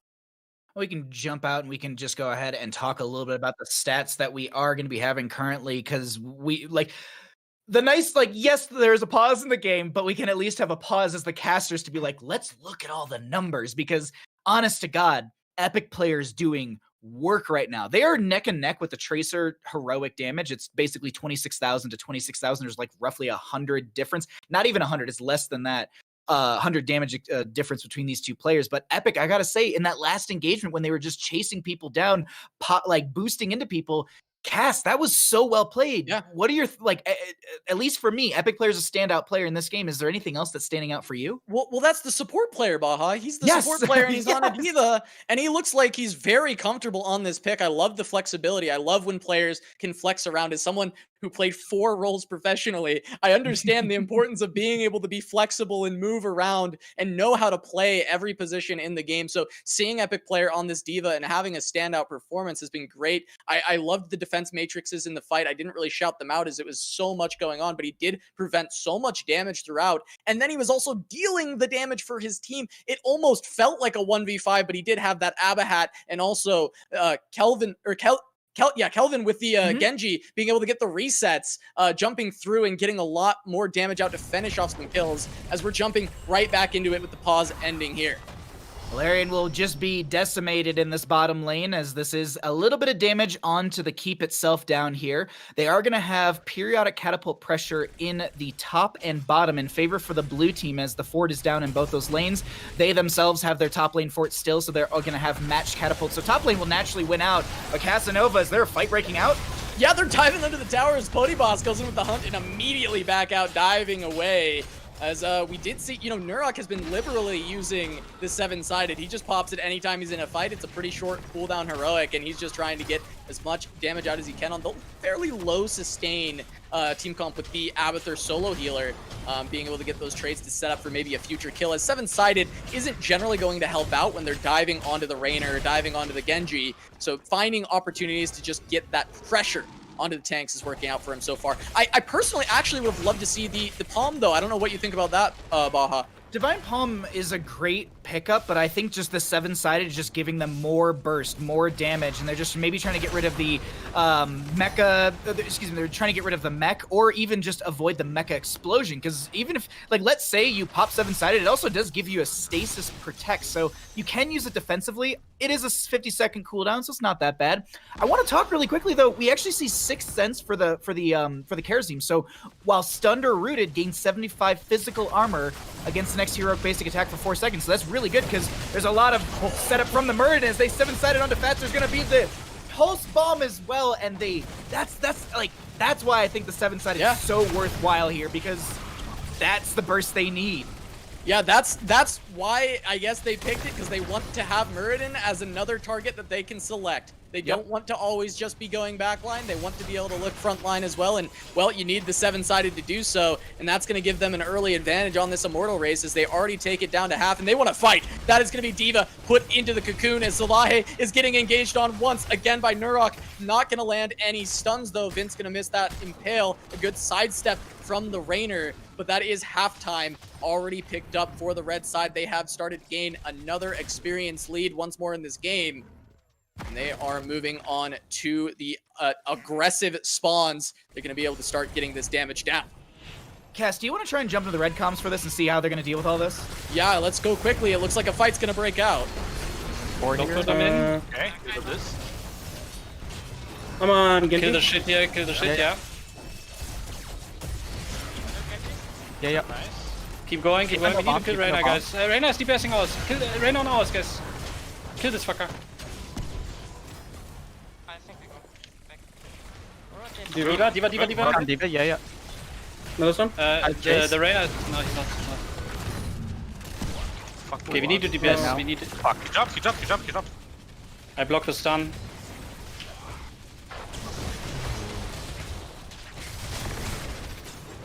Shit. Diva's no bomb yet still. Muradin fucked up. Maybe you kill him.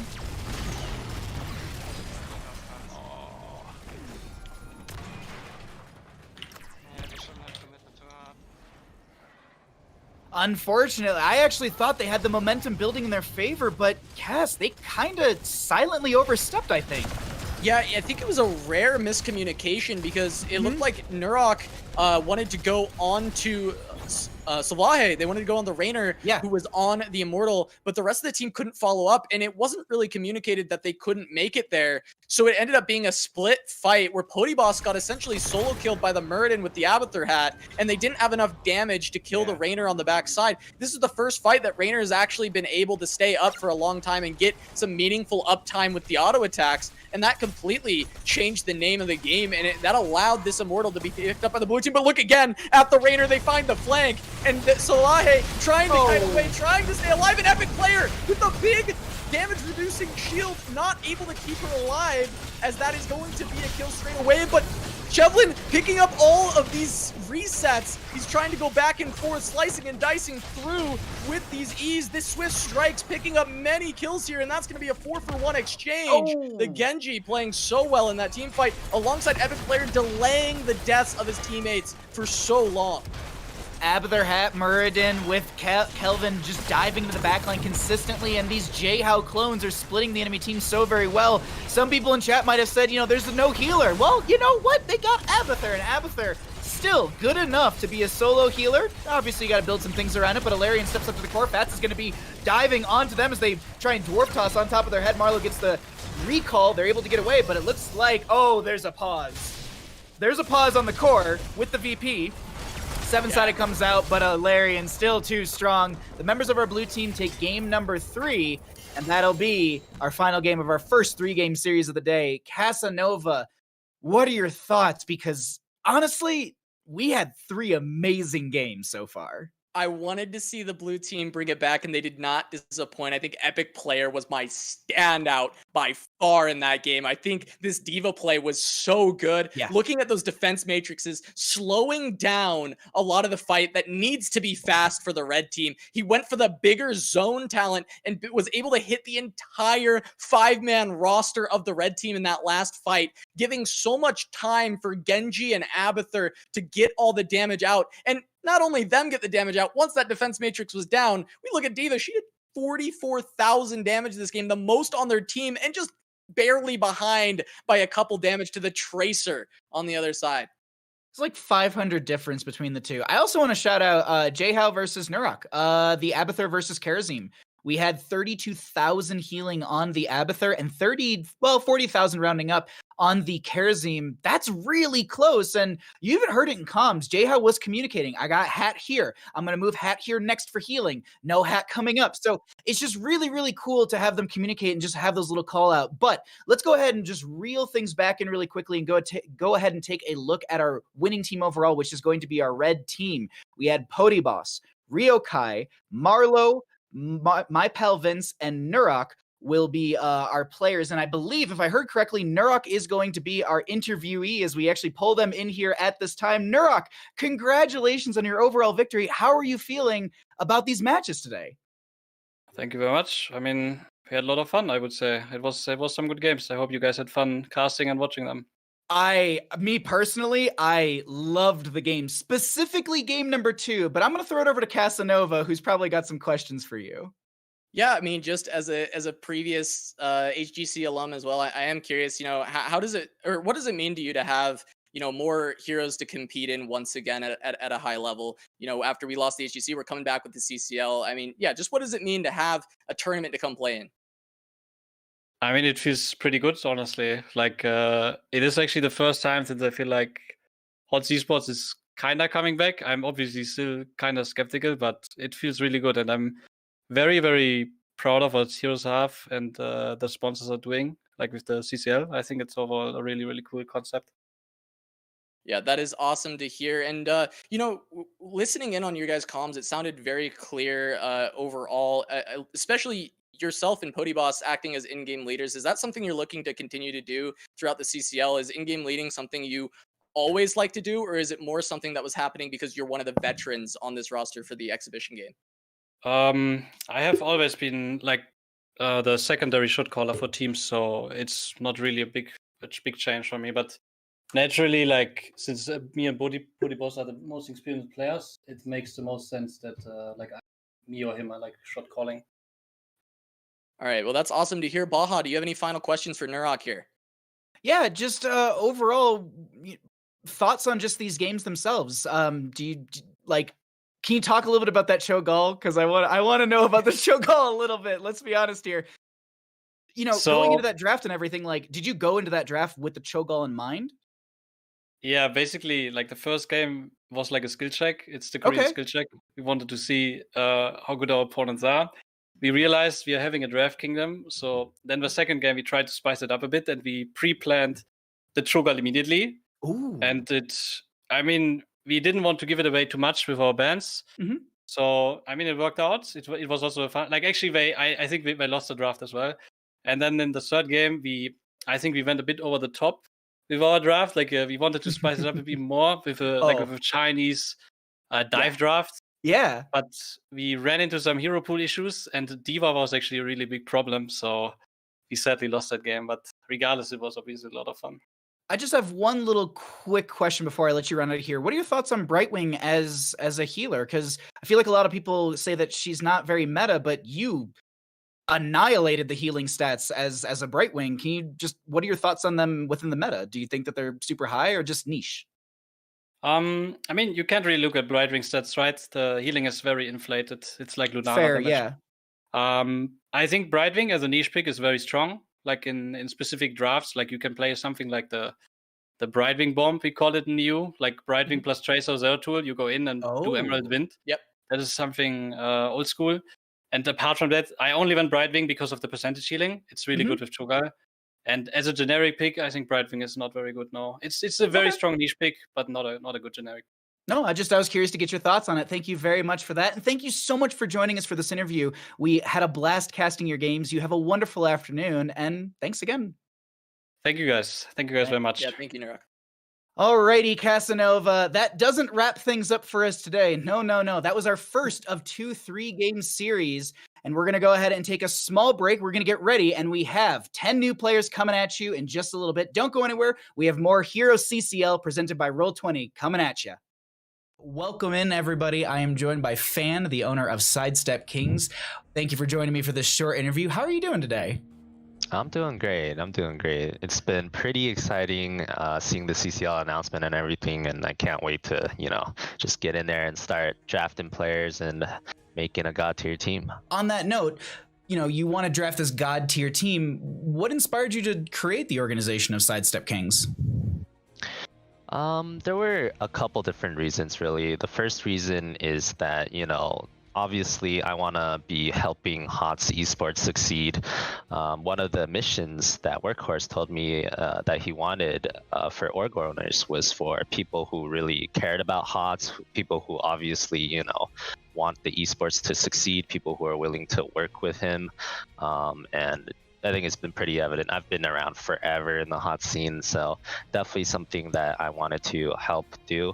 And on top of that, I feel like I was just in a very unique position because I never stopped playing HOTS, even when most of the other HGC pros did. So not only do I have good knowledge of all the HGC pros that used to play the game that are signing up for CCL, but I also have good knowledge of all the Grandmaster Storm League players because in the past 2 years, these are the same players I've been playing games with every single day. So I've kind of watched all the, new upcoming talent also grow every single day. So I definitely thought I was one of the best qualified people in terms of drafting a good team for CCL as well. Well, it definitely shows. And kind of transitioning here, you're talking a little bit about your goals as kind of an org. What are you looking to kind of do or offer for these players, maybe just to entice them to maybe, try and catch your eye a little bit more in some of these upcoming exhibition matches? I think that I don't really think that I even need to do anything for these players to catch my eye in particular. I think every single one of these players is extremely motivated, and all the players that sign up for CCL really want to play in CCL. So even since the announcement 2 days ago, I've noticed tons and tons of players playing, in my Storm League games, but not even that. They're still playing tons of in-house games, which I'm keeping an eye out on, and just in general, they are very motivated. I think the players are just as excited as the orgs, and honestly, I don't think it's even about me. I think they, without any outside motivation. They really want to play already. Well, that's good to know. Now, word on the street is you've been working with some mad scientists to design some sort of sidestep serum. How's that working out, and can you talk at all about that? Well, you know, it is kind of top secret. I can't give you too much information, but you know, something about genetics, something about taking the blood of the original sidestep kings, B-Kid, Sam, myself. That's all I can say. Everything else is top secret. Well, it's good to know you got something working in the background right there. But transitioning back over to our little interview here, some of the roles in these in-house games that you were noting beforehand, are there any roles specifically that stand out to you? Are you looking at some of the tank players, range assassins, or are you just looking at almost everything out there? Yeah, I'm looking at pretty much everything out there, and not exactly in terms of the traditional roles, but also I'm looking at how people communicate, for example, because it's easy to see mechanics, and mechanics of players is something that I've been just noticing during my 5 years. You know, I don't have to mechanics are fairly obvious for me. Like if they're ever in a game with me, I'll probably be able to see how good they are mechanically. So what I'm really looking for is like how well they communicate, how well they work with other people as a team. So that I'm paying very close attention to at the moment. Alrighty. Now, you know, we're talking about, you know, what players can maybe do to catch your attention. What's something players should avoid when, you know, trying to be picked up by the sidestep kings? Are, you know, the Winterheart was saying, not Winterheart, excuse me, Wildheart was stating that they were saying that, you know, if you pick Convection, you're probably going to get muted by them. Are there any heroes, any talents? Is there anything out there that kind of turns you off as an organization towards maybe a player or even a play style? Yeah, I don't mind people experimenting with different talents and stuff, as long as, you know, I kind of get the impression that it's experimental. If I get the impression that they actually think Convection's the best every game, then they might be in trouble. But outside of that, I guess just, you know, in general, toxicity or just any form of, you know, things like that where I feel like they might not work well within a team, that's something that would also turn me off from picking a player potentially. Well, very awesome. Thank you so much for joining me for this interview. Before I let you run out of here, are there any sort of tips or last minute things that you'd like to tell the players or anyone out there for the upcoming season of CCL? Yeah, I would just want to thank all the players for playing, first of all, and outside of that, I think it's a good idea to make a highlight reel of their plays, which I know a lot of players have been doing, and sharing it on Twitter, sharing it on Reddit, making sure all the org owners can see a highlight reel of your play. That has personally helped me kind of get to know a lot of players much better than I could have ever known otherwise. And outside of that, I would just recommend them to keep playing, you know, keep playing Stormly, keep playing in-houses, keep playing everything that they can to kind of show themselves off. Well, thank you so much for joining me, Fan, and I look forward to seeing you all in the CCL season. You have a great night, and thanks for joining me once again. No problem. I am joined by Michael Udall right now. Thank you so much for joining me for today's interview. First things first, we want to get into the speculation of the org name, because we've heard rumors that you're working with Google, Pixar, and maybe even DreamWorks to figure out the name for your team. Yeah, it's true. You know, working hand in hand. Nah, I just, I think the team name, a lot of introspection is kind of required. Some, you know, out in nature time thinking. And it was fun yesterday on stream. We all kind of just discussed a bunch of different names, and I actually put up a bounty. So $100 if someone chose the name, and then $50 if like their idea led directly to it being contributed. And there might be some people that get $25 because of like the trail. Yeah, but, like partial influence kind of stuff. Yeah, partial influence. And it kind of feels cool because we're kind of creating the team name together as a community, which is exciting because we're, I don't know, I like doing things together.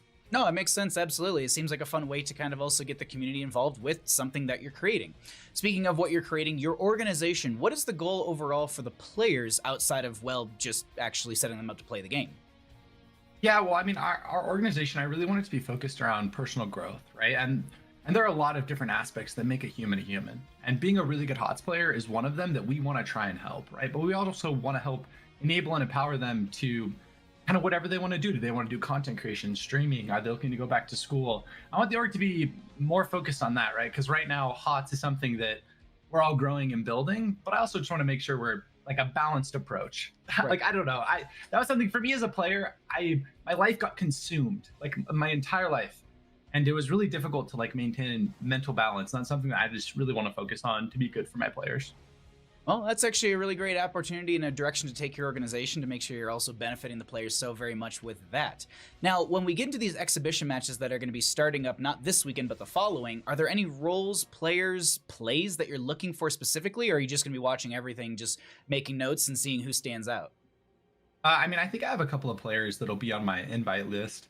I mean, Breakwood, she's one that I'm. Is that a leak? Is that a leak? I guess it is. Yeah, there you go. Yeah, but Breakwood, she's one. I mean, I just have a list of people that I've watched like highlights. Like a bunch of people have submitted highlights, they've tweeted them at me, and I've been looking at them, and I want people to know that. So people that I haven't necessarily been able to watch a lot in in-houses are the people that I'm kind of look at, right? Like I want to see them match up against some of the best players and get like a better scouting evaluation. Well, in all of that, what's something a player can do to maybe catch your eye? You said, Breakwood was something that's already, caught your eye. What was it that they did, and maybe someone else can be able to mimic that to do the exact same thing, try and get onto Michael Liddell's team? Yeah, well, she submitted like 3 or 4. I just bumped my table. 3 or 4 highlight reels. Like on Twitter, she'll just make a highlight reel and like at me, and she'll constantly just be adding me and be like, I don't know. She's got spunk, which is what I like. Like she's like, pick me up for your team, like, hey, you should make sure and check me out, things like that, where it's like playful a bit, but also it's like here's a link to me if you want to watch it, because you're making it easy for me to do the scouting, right? Like you're doing the work for me, and I want to scout people. I do, right? Like that's something that is my job that I'm looking to do, and just adding a highlight reel will increase the chances of it happening. Yeah, you are the 3rd in a row organization that I've interviewed who has basically said that exactly right there, is make a highlight reel. But I think that's actually a very good note as well. You should probably be adding at least the organizations on Twitter just to be able to get their eyes on it. So that's a very, very good tool that Breakwood's used already. So maybe some of the other players can take that tip and run with that one. Now, speaking on the opposite end of that, what are something players should never do? Goon and Fan both said that picking up Convection Kael'thas is not really the best idea. Wow. There we go. Yeah, there we go. Wow. I've had to bring it up, of course. Here. Unbelievable. So, yeah. But for you, like as an organization and memes and jokes, I mean, serious or not, what is something that you really don't really want to see from players, or maybe a turnoff as an organization? I mean, the biggest thing is going to be toxicity. Like I care that you treat other human beings with respect, right? And if you're not doing that within a video game, why are you going to do that in a team environment, right? That's something that, for a team environment to be successful, in my opinion, I think you need to have a place where it's safe to give constructive criticism, and people know how to give constructive criticism in a way that's not personal, doesn't attack the person. And yeah, so toxicity is the biggest thing I'm looking out for. And just, treat your teammates and the people you play with respect. Well, that's very good words, and I think actually you are the 3rd in a row organization to kind of say the same thing as well. As they're making sure that they don't want toxic players on their team to have a solid, stable environment for the 6 players. The last thing I wanted to get to here is just kind of your closing tips and your closing thoughts on the CCL season upcoming, as well as if you have any tips or anything for the players out there that you might recommend that they might have not thought of or might have overlooked. Yeah. I mean, first thought, thank you to everyone on the CCL team. I am so excited to be a part of this, and CCL Season 1 is really going to be so amazing. Tips, have fun. I mean, like, this tournament is going to be a lot of fun, and don't lose sight of that. That's something that, as a player, I think I did that a lot of times. I would get too focused on winning. I'd, like, forget to live in the day. So have fun throughout the process. It's going to be a good time, and just play your best. HeroesCCL is a fun game. That's it.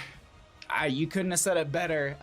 Thank you so much for the interview, Michael Liddell, and we look forward to seeing your organization as well as the organization name that comes out. You have a wonderful day, and thanks again for joining me. Awesome. Thank you for having me. Welcome in, everybody. Welcome back to HeroesCCL, presented by Roll20. I am still Bahamut, joined by Casanova. If you're wondering where Khroen is, they're currently 1v1ing Brew in mid lane with a Chen to try and get the new Diva patch to drop on Tuesday. Hopefully Khroen's able to do that for all of us. Casanova, how are you doing, my friend? How was your break? It was a solid break, but I'm ready for more action. I'm ready for our second set of 3 games, and to get a look at some more of these players, these hopefuls for the CCL. I'm always ecstatic for Heroes the Storm action, and you said it right.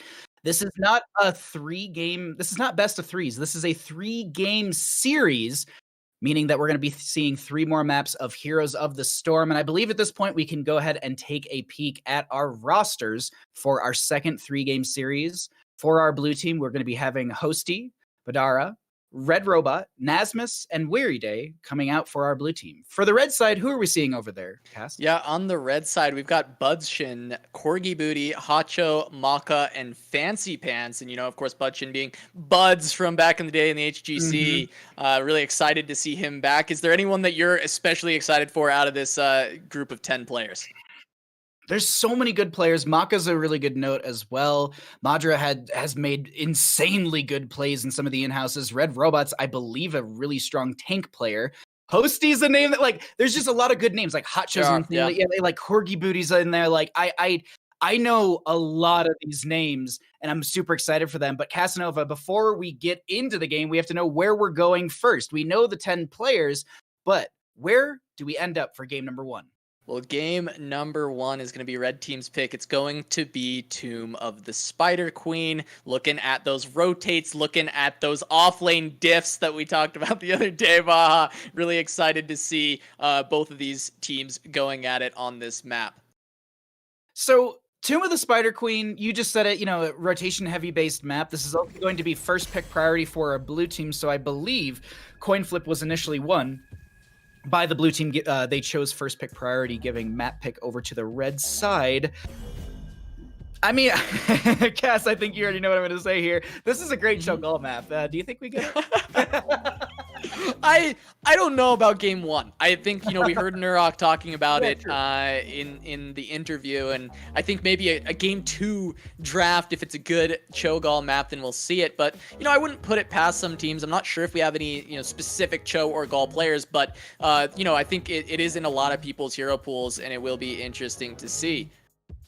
We are going to have a slight delay here, but we will be, just waiting a second, and we'll get right back into it, Baha. But while we've got some time, I want to talk a little bit about, these teams a little bit more. We've got blue team, of course, Hosty, Nasmas, Madara, Weary Day, and Red Robot, but I'm really excited about Madara Uchiha. This player, I've heard he's a young prodigy, 17-year-old range DPS player. He's going to be alongside some veterans with Hosty and Nasmas, and I'm really excited to see how he pairs in. We saw, in the previous match, Nurok and Podyboss pairing up with some newer blood on their DPS players, and it looked really good in the communication and setting up the plays. So I want to see some more of that out of the teams from this set as well. Madara, I think you make a good point as well, and I kind of touched on it really quickly, but if I'm not mistaken, you said they're range DPS. I want to say I feel like I've seen them flex onto melee DPS as well, so we might be in for a treat. I'll be honest here, both the teams are stacked. Both the teams have insanely good players, whether they are ex-pros, community members, just Storm League Crusaders. I think the comms that we get from this 3-game series are going to be very, very interesting, to say the least. We're getting a couple little lobby things dialed out for all of you to make sure that we get everyone just perfectly set up for our first game in our final 3-game series of the day. Thank you all so much for hanging out with us and bearing with that slight change. As we get into Tomb of the Spider Queen, meme drafts aside, I can scream for Cho'Gall from the top of my mountains out here. Realistically, though, I feel like we're going to be seeing something in the realm of like ETC Joanna main tank, something like a Kael'thas Jaina for some wave clear. Our solo lane might be the interesting factor, though, Cass, because this is a great map for Rexstar to be picked up, and he's got a lot of great harassment, control, and poke with that Misha Bear. Yeah, Rexar's got some good control. I also think that Rexar can be flexed into the rotation, because putting Bear on the point during your rotates while looking for the wave clear can be very strong. That's like a very old school Cloud9 style of play, with I Dream on the Rexar, which is pretty, that's a throwback for sure. But, we could see the Rexar on this map. This would be a map to go to it alongside potentially. There's a few other offlaners. It's going to be about getting that priority on the rotate to try and impact the 4-man. Going into Rexar, I feel like that's always often a difficult hero to deal with in that solo lane matchup. So I'm really excited to see, if we get it, how they kind of counter it on the opposing side. I do believe we're going to get into our game right now. So we are here into Tomb of the Spider Queen for game number 1 of our final 3-game series of the day. These are not best of 3s. These are 3-game series, so we have Tomb plus 2 more maps for all of you at home. I hope you're all ready for this, as Casanova and I are itching to get into this, and we have first ban. We misspoke earlier. It is going to be map pick priority, I believe, from the blue team, first pick over to the red team, and I believe red team was the one who won the coin flip. Cass, let's get back into our draft here. What do you get rid of for Tomb of the Spider Queen Chromie. outside of Chromie? I would have said Chromie, but of course, I'm beaten to it by the bans. Chromie, this is something that's been incredibly strong, and this map really suits her power. Really interesting that we actually saw, I think it was 0% presence of Chromie in our entire previous series. That was extremely unexpected from me. I expect this pick to have very high presence, close to 100%, not quite 100% presence, but I think she's a pick that can be up there, either banned or picked in most games. You want some stats here, Casanova? I got stats. I do. For Yeah, you. if you got stats, last I love stats. weekend, because I remember this off the top of my head. Day 1 last week, so Saturday last weekend, there was 6 Chromie bans in 6 maps. There were 5 out of 6 Medivh bans. In Sunday's games, we had 4 Chromie bans and 2 Chromie plays, which means anytime 100%. She wasn't first banned, she was literally first picked. Winterheart specifically is someone that stands out to me in the games of last week, playing an amazing Chromie, and I'm just, I like you point this out, and I'm just now realizing like no one cared about Chromie in the last series, which is surprising to me. Maybe there's no Chromie player, but I don't feel like I feel like if you're a highly skilled mechanical player, she's not that hard to pick up, or maybe this is just me kind of expecting something higher out of the GM players. Can you talk to that, Cass? Like, is she easy just to pick up and win with? I think if she is, one of the strongest ranged DPS, like you need to have it in your pool. You should be able to play that if you are a high level ranged player. This should be something that you add. It's been strong for a while now. It's not like this patch. It suddenly is now becoming good. Right. So she's been good for a long time. It needs to be something that you pick up in your pool. You can give a little leeway to a player if something gets patched, becomes strong. They never played it before and they need to pick it up now. It can take a little bit of time, but if it's been strong for many patches, it needs to be something in your pool if you want to be competitive. I agree with you 100%. Let's get to the meat and potatoes of our draft right now. Joanna Greymane for the left-hand side. You and I talked a little bit about this while we were waiting for this lobby to kick off, and Joanna's just great overall as a main tank. You also have Greymane to be able to clear waves, grab camps, and team fight. But on the opposing side, D.Va, Stukov, ETC, that's great together. ETC set up, Stukov follow up, and D.Va sustain damage, and even the bops and mecha explosion for zoning control. I'm really liking our blue draft, as they're not going to be able to see any sort of Rainer, which I wasn't expecting, but it is pretty, not standard, but it's a safe, easy pick to grab for Tomb of the Spider Queen. Yeah, I'm a little interested with the Rainer. I don't feel like it's necessarily super good against anything on the side of the blue team right now. I think Johanna is a very good pick into Rainer. I don't really necessarily feel like it's that threatening, so I'm interested to see if they have some picks that are going to kind of piece that together for us. Maybe like a Malthael, which can struggle against that auto attacker, consistent damage, just smacking him later on in the game, and maybe that's a pick they want into the D.Va and DTC. But it's not like they have a tank that is countered by this, as we see an Ana ban going to be denying, Ana plus Jaina or Ana plus Mage, something like that coming out outside of the blue team, because currently they're on Greymane, which isn't necessarily your favorite Ana pairing. No, he can kind of really be difficult to heal, especially with some of those healing dart skill shots. I'm looking at this right now. Some sort of mage like a Li Ming would be kind of good. She's, not the most popular because of her wave clear is, well, lesser than what would a Gul'dan or Kael'thas or Jaina, but with the Greymane, it's just a good 1-2 combo. So we finally see Yrel. I don't know why this pick hasn't come up as much either. This is, I think, the best offlaner right now, contending with D.Va. I mean, there's, of course, Malthael and some other very strong picks, but I think Yrel is just kind of a cut above at the moment. And Deckard, for me, is just, like, insane, especially on Tomb of the Spider Queen. There's a lot of great angles for him to find good control, good, triangles. He's got all the geometry set up in these choke points, and I love to see the Deckard here, paired with the Greymane, paired with the Yrel, and the Johanna to add some more CC to the kind of soft crowd control / hard crowd control that Johanna has. She's not like an ETC where you're really thinking about those big combos. Instead, you can get the pull and have some good follow-up. So I expect a mage here, something that can interrupt ETC would be good. I'm really curious to see what the pick from Madara will be. Tassadar. So this is kind of a mage now. This is a lot of that magic damage that we're going to have. I like that into the Cassia, into the Jaina, into the Stukov, the immobile characters, but the interrupts on ETC are going to be bird burdened with Johanna. She's going to be the one who's going to have to deal with it. I like both drafts, honestly, here. I really, really like them. The Tassadar has a lot of good poke potential. Yeah, I don't think they have a ton to deal with the ETC Mosh, and that might be an issue down the road. Like, Bless Shield, stay a while, is that it? Like, I don't think they have anything else to bop them up. I was kind of expecting the Li Ming, to be honest, as well. But I lean red team. I think their wave clear's better. I think their late game fight, I think they scale super well. And I think they check more boxes for me. Also, in an interview last week with Liam, they were actually talking about how D.Va beats Yrel in the solo lane if they hold the boost into Yrel's Avenging Wrath, which is the big way they kind of jump into the wave and get that big kind of stomp onto the wave to get wave clear. We'll have to see if that's the case, because we are ready to go, Cass. We are in Tomb of the Spider Queen, and we can go ahead and see what will happen for game number 1 of our second 3-game series of the day. On the left-hand side, we have the members of our blue team. Weary Day playing Deckard, Madara on the Tassadar, Nasmus on the Yrel, Red Robot on the Johanna, and Hosty playing Greymane.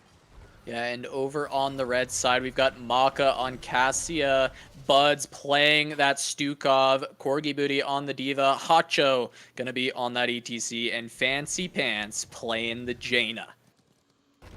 Mid lane will be our first engagement as everyone's just rushing on in. Looking through the level 1s, Deckard Cain will be going into the Sapphire, which is going to increase the slow if they apply that to the Haraja Cube. Hacho gonna get caught in by the Force Wall from the Tassadar, but the Power Slide will get them out of there. That was so close, Casanova.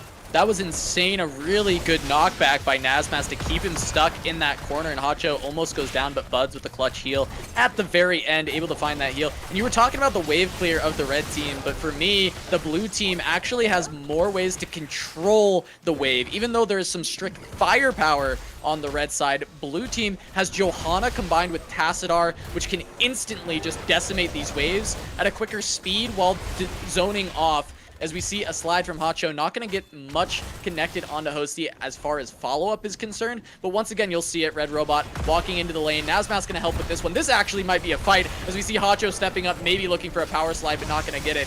Corgi Booty setting up for his team to actually finally start to get some control over the waves as we see the taps coming out from the blue side.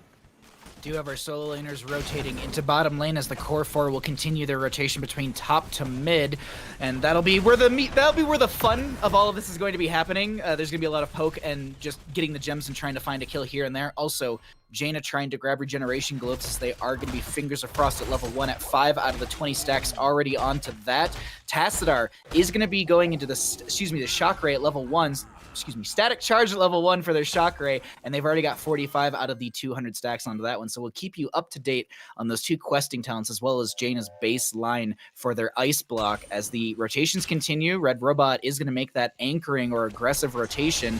I really like how they're playing this main tank just to be able to say, you know, I'm rotating through the bushes, I'm face checking them, and I'm the one who potentially gets bursted. But there's a force wall to block back Fancy Pants. They double back and say it's not worth it, as there might be a fight breaking out of mid. Yeah, it looks like going on to Fancy Pants is Red Robot. We see the cube coming down from Weary Day as they continue to push forward. Nasmas with the rotate, but it's not going to be quite enough damage with just Madara there. There's not going to be the Greymane doing the normal main DPS as Red Robot gets chunked down by Maka. Budchin getting pushed back, but Red Robot is in trouble. Maka continuing to do plenty of damage on this Cassia, but not quite enough to finish as the counter push with the Knights comes through, and they're going to start to get onto these towers. They've got the full Knights, and the wave clear is good, but the spell shield coming down from that mage of the Night Camp is going to help out a little bit, but just once again, see that power of that wave clear, Baha, between the Johanna and the Tassadar. Just group them all together, and the laser beams coming down going to be able to clear everything away. I like the adjustment that the blue team made as I'm looking at this, and you know, you're talking about rotations, wave clear, all of that. Nasmus actually swapped out of the solo lane and Greymane went into the D.Va. Greymane ages ago was our solo lane boy, and then they weren't meta for a while, and then all of a sudden they became part of the core 4, and they became such a priority as they are right now. And we're seeing Hosty, I think they got rid of the mecha form for Corgi Booty, and this is going to allow them to push in with these siege giants, get quite a bit of siege in this bottom lane. And I actually like this because I think you can't really deny the Greymane as much because their wave clear is great. They have it within their Worgen form or their human form. They've just got good utility within that already. As Mech's called down, power slide from ETC. Do they go in further? Yeah, the zone from the triangle going to be able to keep a lot off of this red robot, going to be using his D here, trying to stay alive, but Hosty taking a lot of damage from Maka. He will get away. Just to add to your point, though, I love this trade-off that they have with Hosty going into the bottom lane. I want them to keep it up on 7s, and I want to see Wizened Duelist as we see an engage on red robot. Red robot is low. They're gonna get some healing from Weary, from Weary as Maka jives in with the Fend. I actually swap the players around for a second, but red web weavers will be descending in favor for our red team, and this will be 7s up on both sides. A kill-less game so far in our second 3-game series of the day. And let's see what happens with these web weavers, as top lane's going to collapse onto the front gate, and so will mid lane, but they're looking to push in, as that's a face melt from ETC to deny the Avenging Wrath from Nasmus.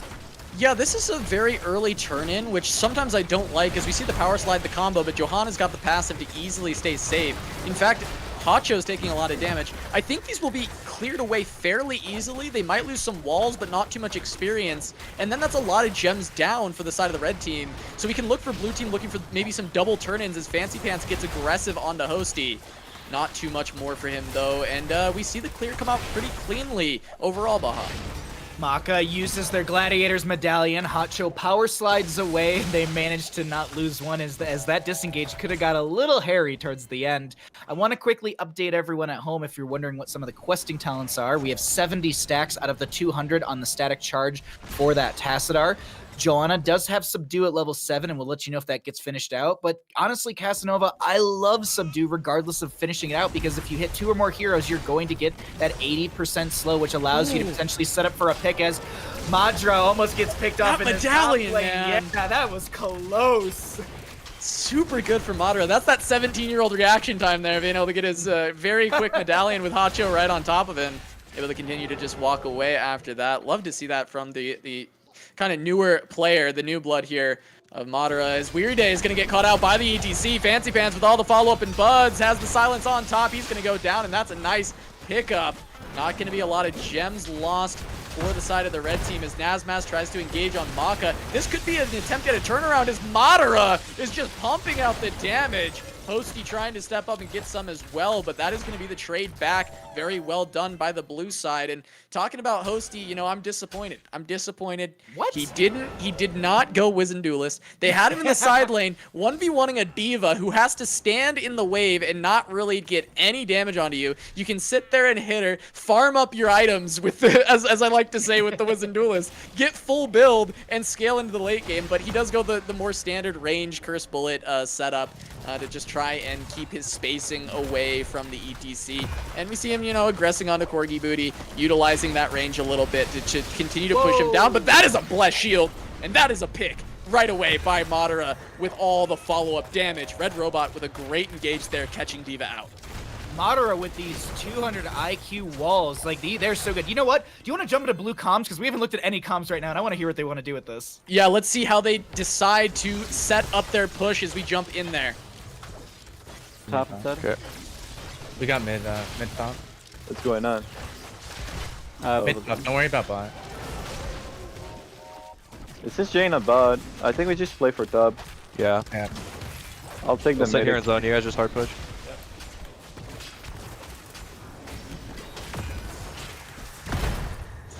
Yeah, we're just slowing at me and Joe. Okay, we're gonna get the. I just got solo mosh. Can I get help? I can't rotate there. I'm just big up. You rotate. You rotate. Start running up. Start running up. I'll help You you. guys get out if you can. I kind of want to. I speed. I'm gonna be okay. I'm out. He missed slide on me. I should be chilling. Oh, I got. Okay, we got top. You should be okay. Okay, we're chilling. Nice job, guys. They're on Az. Oh, can we turn on this? Yeah, on ETC. Get Maka. Look at the drums. Their top is really pushed. Yeah. I'm gonna Hearth. I'm too low. We got the whole wall though. That's fine. Want to do Hearth right away, or? Not the highest energy comms cast, but definitely good calls coming out. I love the, you know, you see the Ardent Defender, it's like, can we turn this? Because that's the moment you got to turn. It was just really, really good call. What are your thoughts overall on what we just heard and what they just did? Yeah, I wouldn't call it like low energy either. I think it was just calm and collected under pressure. They were getting engaged on, and they just were calmly saying, okay, we need to back out. And they had an opportunity where there was an overcommitment onto the Urel while she had that Ardent Defender. It was very well timed by Nazmas, so they look for the turn, and they're able to find Maka. Naz was not able to escape, but still a 1-for-1 in that scenario that looked pretty bad to start was really well done. As we see, yet again, Corgi Booty just getting pressured down out of the mech form. Hosty has continued to just keep him down in the side lane, and it's been very impressive on this Greymane. Members of the blue team have their turn in. As we can see that on the bottom left of our screen, Maka and friends are going to be forced out of mid lane. ETC going for the turn in above. This might be a race for a turn in, but Joanna has enough. Urel is going to be able to come over here, and they zone back the enemy team, as this will be blue web weavers for our blue team coming through. And for anyone that doesn't know, the web weavers descend up as far as the enemy minion wave is. So top lane, these are going to be descending far up into this lane right now. I really, really like this call from our blue team. Cass, can they get more than just a fort in mid? Can they go for a keep? Can they get a couple kills? Yeah, I think they can get a lot, and this is what I was talking about with the early turn-in from Red Team that I didn't like, is now that they've held on and waited until Heroics, they turn in their first time, and then they immediately can use the pressure that they generated to get another turn-in, and so Blue Team has so much of a pressure advantage, and I love to see this out of them. Very well done, and they're getting a lot of push value. They know they've already gotten the keep low on the top side, so they're going to guarantee the 2 forts before looking to do some split pressure across multiple lanes, and they can pick up this keep at another time. They just want to get as much map value as they can to maybe set up mercenary invades, bosses, and future turn-ins with the vision being gone from the red side, because when you lose those forts, not only are you losing the structure that can protect you, but you lose the vision that it grants while your waves get pushed in, so the map becomes dark. Not only that, the enemy team is going to start stepping further forward as well, as we see them actually doing that in top lane. They're going to get rid of the side wall, and they'll back off as the bottom lane web weaver will be cleared out. No turn availability for our blue team, as they need another 23 gems picked up. But the opposing side red team, they've got 14 in the bank, 83 in their pockets. Their economy looking real good for a potential turn-in, maybe even a second after that one. Right now, though, 14's up on both sides, 3-2 in kills. Is there an invade in a fight? Yeah, we might see something here. Corgi Booty looks like he certainly wants it, and Buds finds a route. But the force wall from Madara, these have been on point all game. This one defensively, well, normally we've seen a lot of the aggressive ones, but he's showing that he just has the game sense to know when he's got to disengage with this pick and when he can try and find more aggressive plays. Sweet. This is a collapse, though. Look at the top side, maybe. Fancy Pants looking for the turn, and the Blessed Shield comes down. A big engage. He's immediately going to die as Hosty dives onto Buds. He's taking so much damage. Nazmas gets into the back line and knocks him in as Corgi Booty tries to get as much as he can back, but that is 2 quick kills for Tassadar as they try and chase a little bit more, but I think this might be boss Baha. Easy boss call. You don't have a Stukov or a Jaina to deal with. They did, I want to shout out Hacho, who's just risked their hooves as the ETC to try and get close enough to pick up the gem. Stay a while and listen. On to 2 players. There's Cursed Bullet. They dive in, condemned from the Joanna. They managed to connect onto the ETC. Maka trying to back off as Greymane is going to roll forward. Red Robot should have a condemn to pull them in once again. They're going to try and turn this around, but Hosty has the damage. But the Diva comes in, medallion used. Weary Day coming in for some healing as well, and they use their own medallion. Corgi Booty able to disengage. Boss, though, should be grabbed by our blue team. Yeah, that combo was beautifully executed off of this sleep.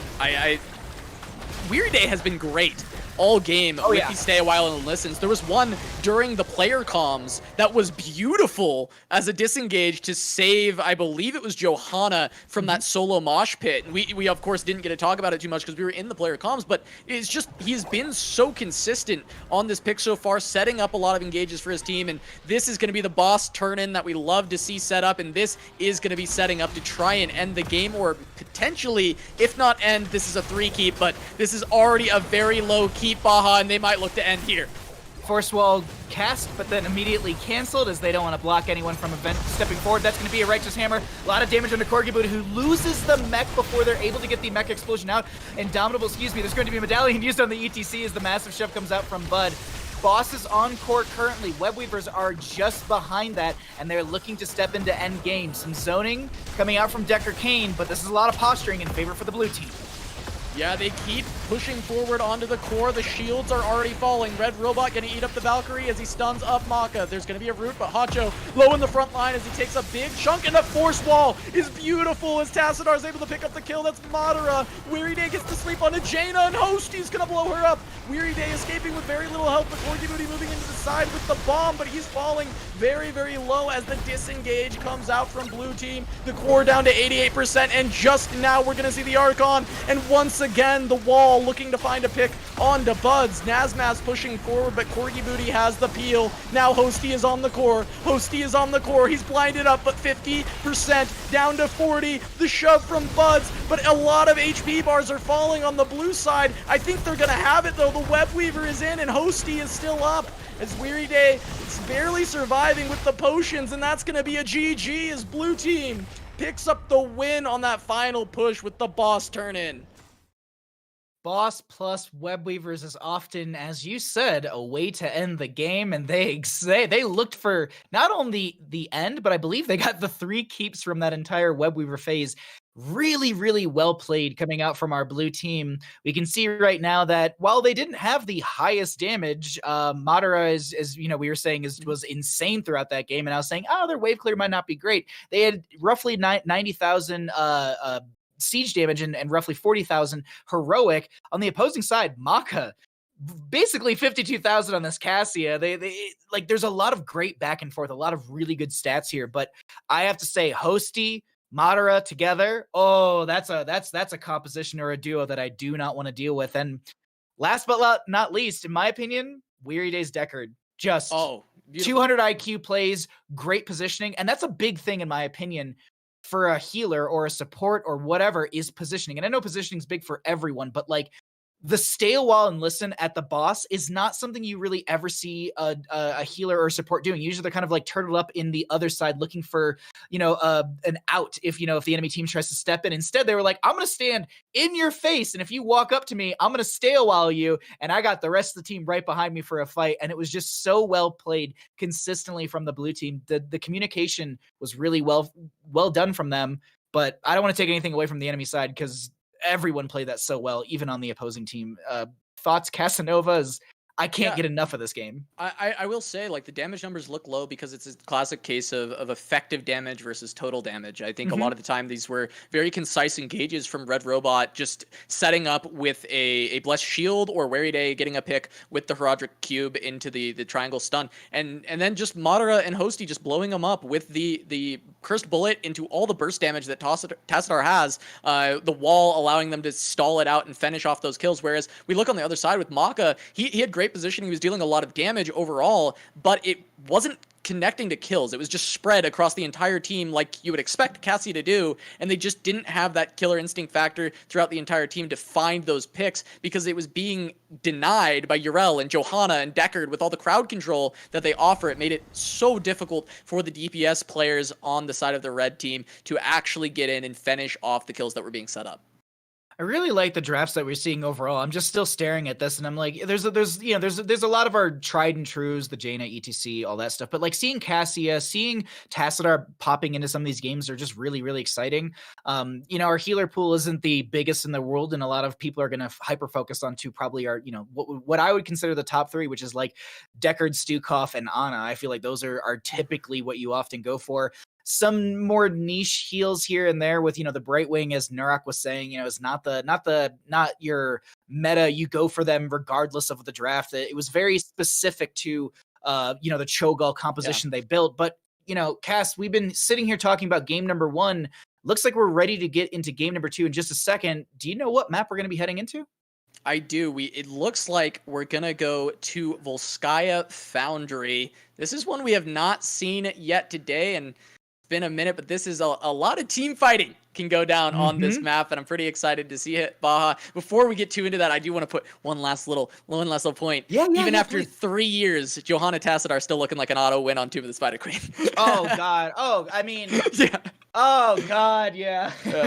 But of course, that was last game. We got Volskaya Foundry. What are you looking to see here, Baha? What are you looking to see on Volskaya? Cho'Gall. No, it's there's actually a lot of really good opportunities here to go for other heroes that we don't see too often, this is a really good map for heroes like, and not that he's not like a high priority, but like Thrall. Thrall's a great hero for this map. We often do see a lot of Mephisto play as well because of the dive in poke potential. This is a very good Hanzo map. Garrosh is often a priority as well.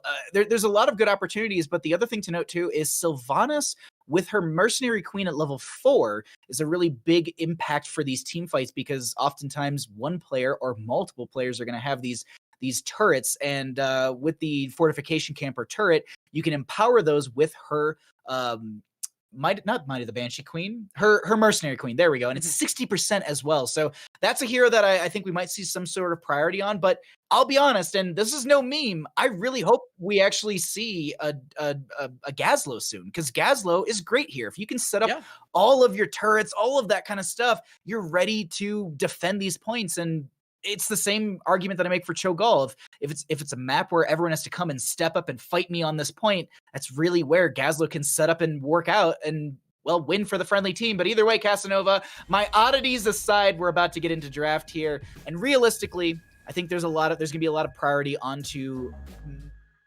our meta heroes that fight super well. So like Garrosh, Diablo, Muradin, Joanna, those are going to be the high priority tanks, at least in my opinion. What do you think when it comes to maybe some of the other roles?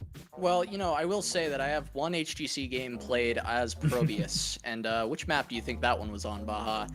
This one. It was Volskaya. Let's go. It's not gonna happen. It's not gonna be Probe. It's not gonna be Probe. But it would be, very funny to see a Probe actually come out, as he can have a lot of good point control. What would you love to see, Baha? Probius versus Gazlo. Probius. I'd love to see Probius with Gazlo. Just build a base on the point. And set up all the structures. We're playing RTS Heroes of the Storm, but Sylvanas. It's a tower defense game. Yes. Oh my god. Yeah, in a sense, it kind of is. Sylvanas, though, will be banned out, as they don't want to deal with that. There's going to be a Chromie and a Medivh. Yeah. We are seeing a lot of those niche heroes being removed because, well, we were kind of talking about the prowess and the impact that they can have in this Volskaya Foundry game. What else would you consider banning? I think that these bans are really standard. I like the Junkrat. That's a good addition. Just like on Infernal Shrines, he has the capacity to just kind of sit outside the point and just pump a lot of damage into it. I think, historically, picks like Hanzo and Li Ming have been very good, but I haven't seen a lot of Hanzo in these exhibition matches, so maybe just not so much in the meta right now. But historically, I would have loved to see, Hanzo and Li Ming as big priority picks on this map. It's actually a good point you make, because last weekend Khroen was saying that there was no Hanzo day 1, if I'm not mistaken, and I think we had like 1 or 2 Hanzos later on in day number 2 on Sunday of last week. So I'll have to double check my notes, or my stats at least for the heroes played. But this will be a first pick Tyrande. That's. I mean, is there any world that we live in where Stitches is grabbed here? I know his wave clear was increased with his W, but is he still just not as good as all of the other picks, essentially? Like Diablo, Tyrande? I think Stitches is pretty good on this map in general. I actually do like Stitches. I think he does a really good job as just being beef on the point. You can either go Gorge if your team sets up for that, or even you just go Bile. I think it's very good at zone control on the point. But overall with Tyrande, I think the combos of ETC, which is still up, or Diablo, tend to be a little bit better, but it's going to be Johanna Abathur. Abathur on Volskaya, I love this, but it is dangerous because the early points can be risky to lose, and Volskaya has a tendency to snowball a little bit. We go into another ban phase here, and I think you point that out well. Is the other factor to consider for Abathur is there's a lot of flank potential from the enemy team. The map is fairly open. It's not like there's a whole big wall that you have to get through first, and then maybe you can go Abathur hunting, as they're going to piece together what they don't want to deal with, and that's Abathur Samuro. We actually saw that, I believe it was Dragonshire game 1 of Sunday last week, where we had Abathur Samuro, and it was an impressive. It was impressive and oppressive that entire game. Like, really, like, hats off to those players, and I'm blanking on their names, and I feel awful about it. But I've been told that Corgi Booty has a Samuro, so this does make sense to me. Yes, I haven't seen his Samuro myself, but I've been told that he has one. And Abba Samuro, I'm cool with that ban. I'm on board with Hosty and Red Robot here, and getting rid of that one. Looking at D.Va, Ana, it's not really picks that I'm loving playing against Samuro straight away, so yeah, let's not deal with that. And we see the Garrosh ban on the other side. Good combination with Ana. It's a very aggressive tank for the early game, and when you have an Abathur, you need to get through that early game safely, so I do like that. And I guess they just really love you, Baha. I think they all love you a lot, because we're seeing Cho'Gall picked up once again. I mean, again, take it away, buddy. Take it away. There's Cho'Gall. This is such a good map for Cho'Gall. Just, I will say this though, because you do have Ana with the nano boost, so you can empower the Gall damage in the post 10 fight. Like, imagine twisting Nether nano boosted. That feels really good as a Cho'Gall player. That's just a good time. They're going to go ahead and respond to that with a Leoric for the life leech or the drain, and they're going to grab a Rainer. Now, this is a bit of a this is a hyper carry Rainer with the Abathur hat. So there's a lot on the shoulders of Maka to get the damage out into this Cho'Gall D.Va Ana. And here's the thing, I wonder, do we actually consider a falling sword here to get into the backline onto Ana? And maybe whatever mage is probably grabbed here, because this has to be a mage. I hope. Potentially, we'll see. Artanis, that's probably Bless Shield. He's gonna need the peel. For the you're gonna need Bless Shield. But okay, this is huge, because I think Leoric has the capacity to have a massive carry performance this game. But there is a specific talent build that I need Corgi Booty to go. He needs to go into attack speed 13 and the life leech on 16 on the auto attacks, or else this is just not going to go well for the red team whatsoever. I think that specific build from Leoric, if Corgi Booty is really good with his positioning, canceling CC with his E and just staying within the fight, constantly getting those auto attacks out, I think legitimately this Leoric can just decimate the entire enemy team. And I just need Corgi Booty to pick the right talents this game. I believe, if I'm not mistaken, Corgi Booty is a very, very, very well-versed solo lane player. I have casted them in, not in so many things, but just for so long. I've seen them in almost every single grassroots event, any sort of pre-pro event. Like, it's just a really outstanding player, and I'm excited to see what happens here. But we are here, Volskaya Foundry, map number 2 of our second 3-game series of the day. On the left-hand side, we have the members of our blue team. Nasmus on the D.Va, Weary Day on the Ana, Red Robot on the Cho, Madara on the Gall, and Hosty will be on the Artanis. And for just fun's sake, what do we have here? We have Red Haha, Hi-Ha, Red Hi-Ha. And on the red team, Hacho on Johanna, Fancy Pants on that Abathur, the Pajamathur, even Bud's going to be playing that Tyrande, Corgi Booty on Leoric, and that will be Maka piloting the Rainer, going to be trying to get out a bunch of that damage from far away against this very beefy lineup that he's dealing with. I would like to thank all of the teams that are playing today for playing Cho'Gall and listening to me. Thank you, thank you. You have picked the correct hero, and I'll be honest here, we didn't really talk about it going into the game, our back and forth. We talked about what are some of the win conditions here. Hold on, let me hold this for a second. That's a swap out from Artanis. Misses Bud. Fancy Pass is going to be throwing a hat into lane as well. But the one thing we didn't talk about here, Casanova, is the win potential and what our thoughts were on that. Because me personally, I lean into blue team because they're scaling overall. Do you think red team can shut this down before they really pop off? I think that this is a big game for Corgi Booty to have a carry performance. I think Buds can keep him alive through the damage. The damage is quite slow from the blue team because it's a bunch of tanks that just won't die, and they continue to pump out a lot of damage. I'm already a little scared because the level 1 talent for Leoric is not Q cooldown reduction against 3 melees, essentially, that he's going to be able to hit pretty consistently, but Austin Renewal might be able to help him out with some of the early game against Artanis, so we'll see if that pays off. There's going to be a sentinel that goes through the camp, doesn't connect onto anyone, but they know that they're on the fortification camp as they are on their own on the red side. I'm just looking as well as through some of these level 1s. Looks like we actually have the Ranger for Tyrande at level 1, so that sentinel just being empowered, as well as the fact that it does pierce through someone. So we might be seeing that build through them, or for them throughout this entire game. And the other thing to note is it's going to be liquid cooling for that D.Va at level 1. So they basically have their well as an activatable as Maka gets dove on, but do they get the kill? Yeah, they're not able to pick up Maka, but there's so much pressure that they're putting out. And Buds is trying to keep his teammates up, but Cho'Gall is just oppressive when he has the infinite healing of Ana backing him up. And yeah, it has been very, very good control of the rotate so far from blue team, but there is a wave that's getting pushed into their tower. So the rotation overall from red team has been solid as well. They did go for the alternate clear instead of matching blue team to try and get ahead, and it worked out for them for a second. But once again, we might have a fight on the support camp.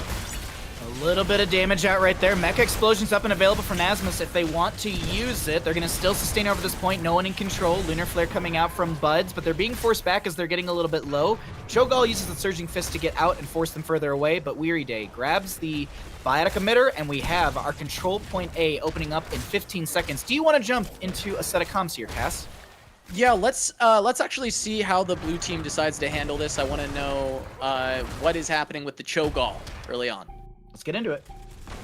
This Cho'Gall is kind of nice. This is, yeah. Anyone but me on this, please.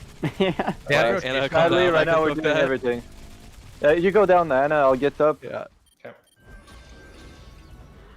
Hey, get over here really quick a bit. Okay. There we go. Let's keep Anna and Cho together, like boyfriend and girlfriend. Can we hit level 7? So I'm trying. They're gonna push top with 3 probably. That's fine. I'll bomb if need be. I think you keep playing. Up, right? Alright, quest. Oh time. yeah, that's good. Yeah, good call. Good call. I'll swap with you. Sure. Swap with me? Yeah. Yeah. Go up. Go up. Go up. Go up. Yeah, we can just start going. We can start going. They saw me on mine rotate. I'm gonna go on. You can go up to. Oh, you go. Yeah, I'm gonna go. I'm gonna go up. I'm just gonna hurt Leo a bunch. I'm gonna hit a huge swap here. He's running. I think you can rotate through here. Looking for a swap here. Alright, I'm holding my stuff for you, W. Leo going back to lane. I should be able to get him. Nice. We're clearing wave right now. Yeah, we're just playing. Stack City. Holy sleep. Rainer's getting chunked. I got a swap. Nice swap. I don't really want to drop anything. I'm just gonna go bot. I'm gonna go away from him. Try to live. Yep. Yeah, I've swap again. Got Is Rainer. Oh, this hosty guy. Is that me?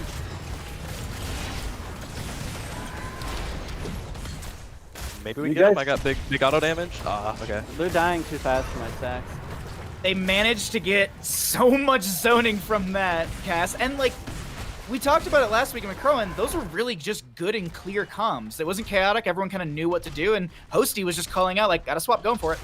Yeah, I actually felt like it was pretty out of sync at the start of the play, but as they finally got everything sorted and together, which, you know, it's pretty hard to do with these teams that have not been playing together very much. Dang. Abathur getting picked up, but they did clean it up towards the end, and Hosty, you know, with a carry performance on that Artanis, finding some good swaps and setting up for some very good early kills, and that is a big lead. You need to not fall too behind with the Abathur, and they're almost a level down, so we'll see if Red Team can start to make up some of that experience differential. This is the oddest first objective phase I've ever seen on this map, Cass, because, one, they didn't have a gunner. They literally just had D.Va in there. Two, they rotated into bottom lane instead, which typically, and I say typically, but let me rephrase that. 99.9 repeating times out of, like, ever, it is going to be rotate the Turgula Protector through mid, get a little damage on the front gate, rotate into top, get the well. Like, that is what we see every single game. This is really odd that they're going to be changing things up. I wonder if they're expecting to get more value with the Cho'Gall pushing into top lane, or if they're expecting more in bottom lane. I'm not too sure on that call, but heroics are here on both sides, and it's a bit of a back and forth in mid lane. Yeah, I mean, Cho's just kind of beating everybody up. He pops the Twisting Nether. That looks like it'll be a waste of a heroic, and they'll need to wait for that cooldown, but he's not going to let it completely go to waste. He's going to take a couple tower shots to get the damage at least on the front wall. And once again, Cho'Gall just completely controlling all of the rotations, using this Hammer of Twilight to just push a lot of damage onto the front line. And, you know, we saw a missed Drain Hope, and that's, you know, something that I think Corgi Booty is going to make sure that doesn't happen very often on the Cho'Gall, because if it ever does, he just gets destroyed and melted by this big carry in the front line as Maka is just getting wrecked. And Falling Sword, it was Falling Sword as the Entomb misses, but Hacho ends up in a pretty precarious situation as Corgi Booty is going to go down, and that's the clone on to the Leoric. Corgi Booty actually survives, Bud's able to keep him alive, and that looks like it will be no kills going on to either team, but it was very close. But no! The swap on Namaka! He's going to go down Hosty once again. finding Who is one this of the hosty squishy guy? backliners. Who is this host? Oh my god, the Dread Orb also stalls out Hacho from hearthing out. Red high, or like high, oh my god, they're going for it. Okay, they don't go for it. I was about to lose my mind. Like, this is real aggressive. Choco, you might have overextended here. They're trying to work their way out of this one. I think they managed to do so, but I can't believe what we just saw. Hacho actually, I think they thought about using the Falling Sword onto Ana immediately, and then you saw the double back. They were like, wait, I will overextend so far into their backline that I can't get back through. So that's why we saw them double back for a second. There might have been a comm call, but wow, Cass, that was wild. But this is going to be 13 talent tier in favor for our blue team. Red team still needing to find a level. Yeah, I'm a bit worried about this Falling Sword because there's not much follow-up to actually get on the Ana, so it will just be kind of Johanna going in by herself and then not being there to peel for her team. But what if and just this is the golden me coming out. Okay, yeah. What if you Falling Sword and then Ultimate Evolution, so you have two Johannas in the backline? Two Johannas. Maybe. I mean, if they pick up the kill, then they pick up the kill, and it might be worth as their team kind of will have to back off the Cho. But once again, you know, Corgi having a little trouble landing that drain onto the Cho'Gall as the Nano comes out, and Hacho's going to drop very low, going to pop the passive, but it's already broken as this Cho'Gall is so scary, and Falling Sword is just used as a disengage. Bud's being pushed back into the Cho'Gall alongside Maka, and they can't trade enough damage. Their front line is just not there for them right now. I want to take note here about the Dread Orbs that are constantly coming out from the Cho'Gall. The big thing to note here is the level 13 that was picked up, Twilight Nova. The cooldown of Dread Orb is reduced by 1 second. After the first bounce of Dread Orb, 2 extra bombs bounced from the sides. That's why you're seeing the triple. But here's the thing. I love this talent because of what happens at level 16. If you actually do a really short cast of the Dread Orb, you can actually get like sustain lockdown onto a single player because of just the bounce onto them initially, the bounce out, and then the bounce back onto the same spot. So let an orb at level 16 is going to be a big factor. But Cass, do you want to try and jump into some comms and see how maybe the red team's dealing with this? Yeah, let's go ahead and jump over to red team and see how they want to fight this objective as it already goes down. They'll have to see how they defend. I'm on Ana now. I'm coming. Yeah, Cho'Gall Slow. Where are you? I don't know. Well, it's on me, so it's... I'm dead. I'm dead. I heal. I'm super dead too. I can slow weary. No. Unlucky, dude. Can you hit me? Or I'm using clone, using clone. Oh, I'm dead.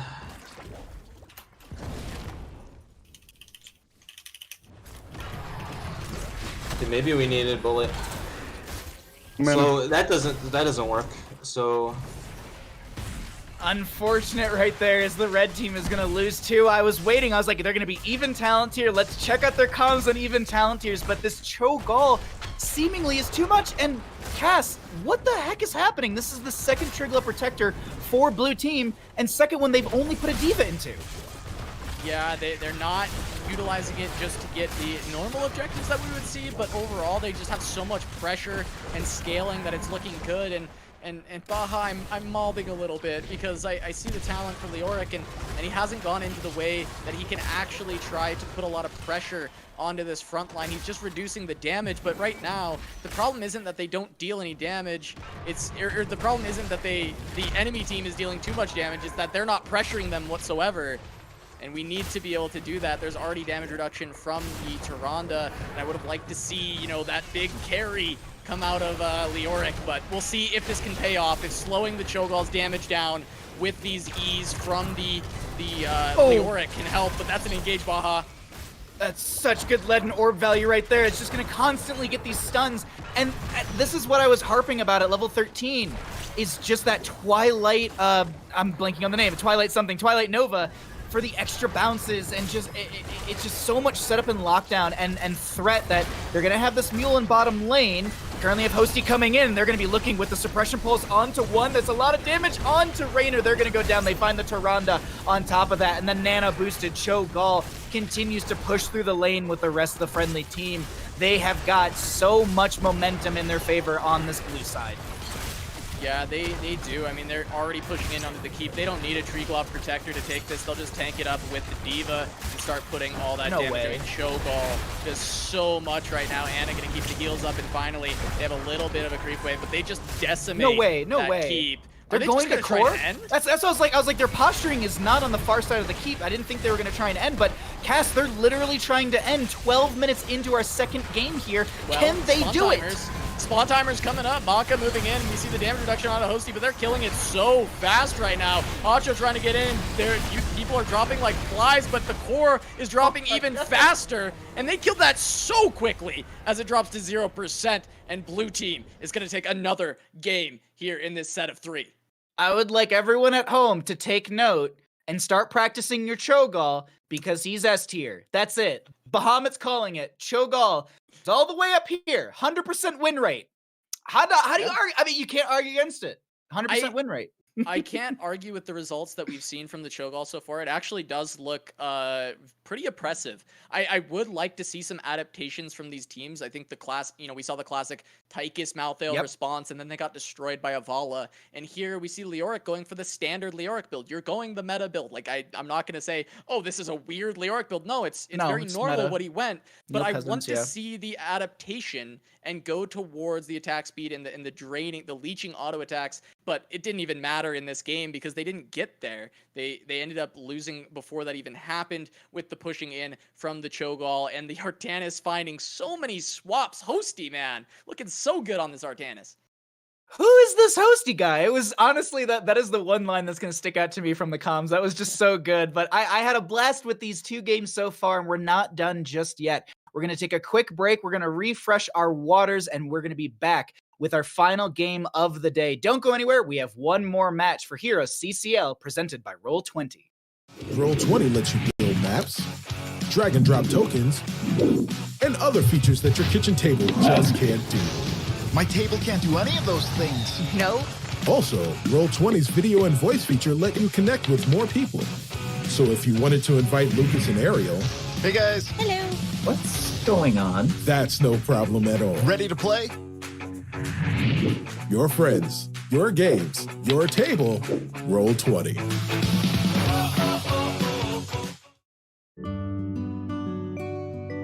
After a long day of work, nothing refreshes me more than a cold beer and a hot shower. That's why I use Duke Cannon's big-ass beer soap. This big-ass brick of soap is actually made with old Milwaukee beer. But guess what? It don't stink. It actually smells pretty damn good, like cedar, sandalwood, and other pleasant things that I don't even know about.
Welcome back to Heroes CCL, presented by Roll20. My name is Bahamut, still joined by Casanova. Cass, we are ready for our final game of the day. Let's think back to what we've had so far today. We've had 2 Cho'Gall games. We've been Chromulous, unfortunately. Maybe this is the game where we see here. Anything that stands out to you from today? The big thing, obviously, for me is going to be Cho'Gall and that right wing play from Nurok. Yeah, I was really confused about the Chromie, and now, of course, we see it probably going to be permabanned in this set. I don't expect to see it in Game 3, but maybe it'll find its way through. But yeah, that was interesting. Cho'Gall to me, I never would have come into this today and expected to see 2 Cho'Galls. I agree, but I've been really excited about the player, Madara Uchiha. I've been really excited to see him. He's really shown up with these veterans, and I'm loving to see what he'll do in game number 3. But I believe we're gonna get the map. We'll see what we'll be playing on game number 3. All right, Bob. Yeah, everyone at home is probably wondering, well, where are we going? And I'm gonna make an assumption here and speak for you, Casanova. This is probably the best map to end our day on. This is my favorite map to end any series on. Best of 3, best of 5, best of 7, best of 9s, whatever it is, Towers of Doom is the place to go because you can't just rush to core. There's so much more that can happen. There's such a great storyline for this map. And so we are ready to go. We are here on Towers of Doom for our draft. And I'm going to say it, so I'm going to get it out of the way now. This is a great Cho'Gall map, but this is also a great Vikings map, a great Abathur Samuro map. And you and I talked a little bit in the last game. The members of the blue team respected the potential of Corgi Booty's Samuro. Do you think it's a possibility here, or do you just get rid of it? I'd actually like to see Corgi Booty pick that up. I'd like to have him, on a signature hero for him, have a standout performance. I feel like, in that Leoric game, I don't think it was like his fault that things are happening, but, I would have liked to see that go to the late game even and had the opportunity for Leoric to take over the game, and that didn't happen. So I want to see, him have a chance on, that signature hero with Samuro and try and take over this game. Even without the Abathur, I think it can still make some waves happen on Towers of Doom.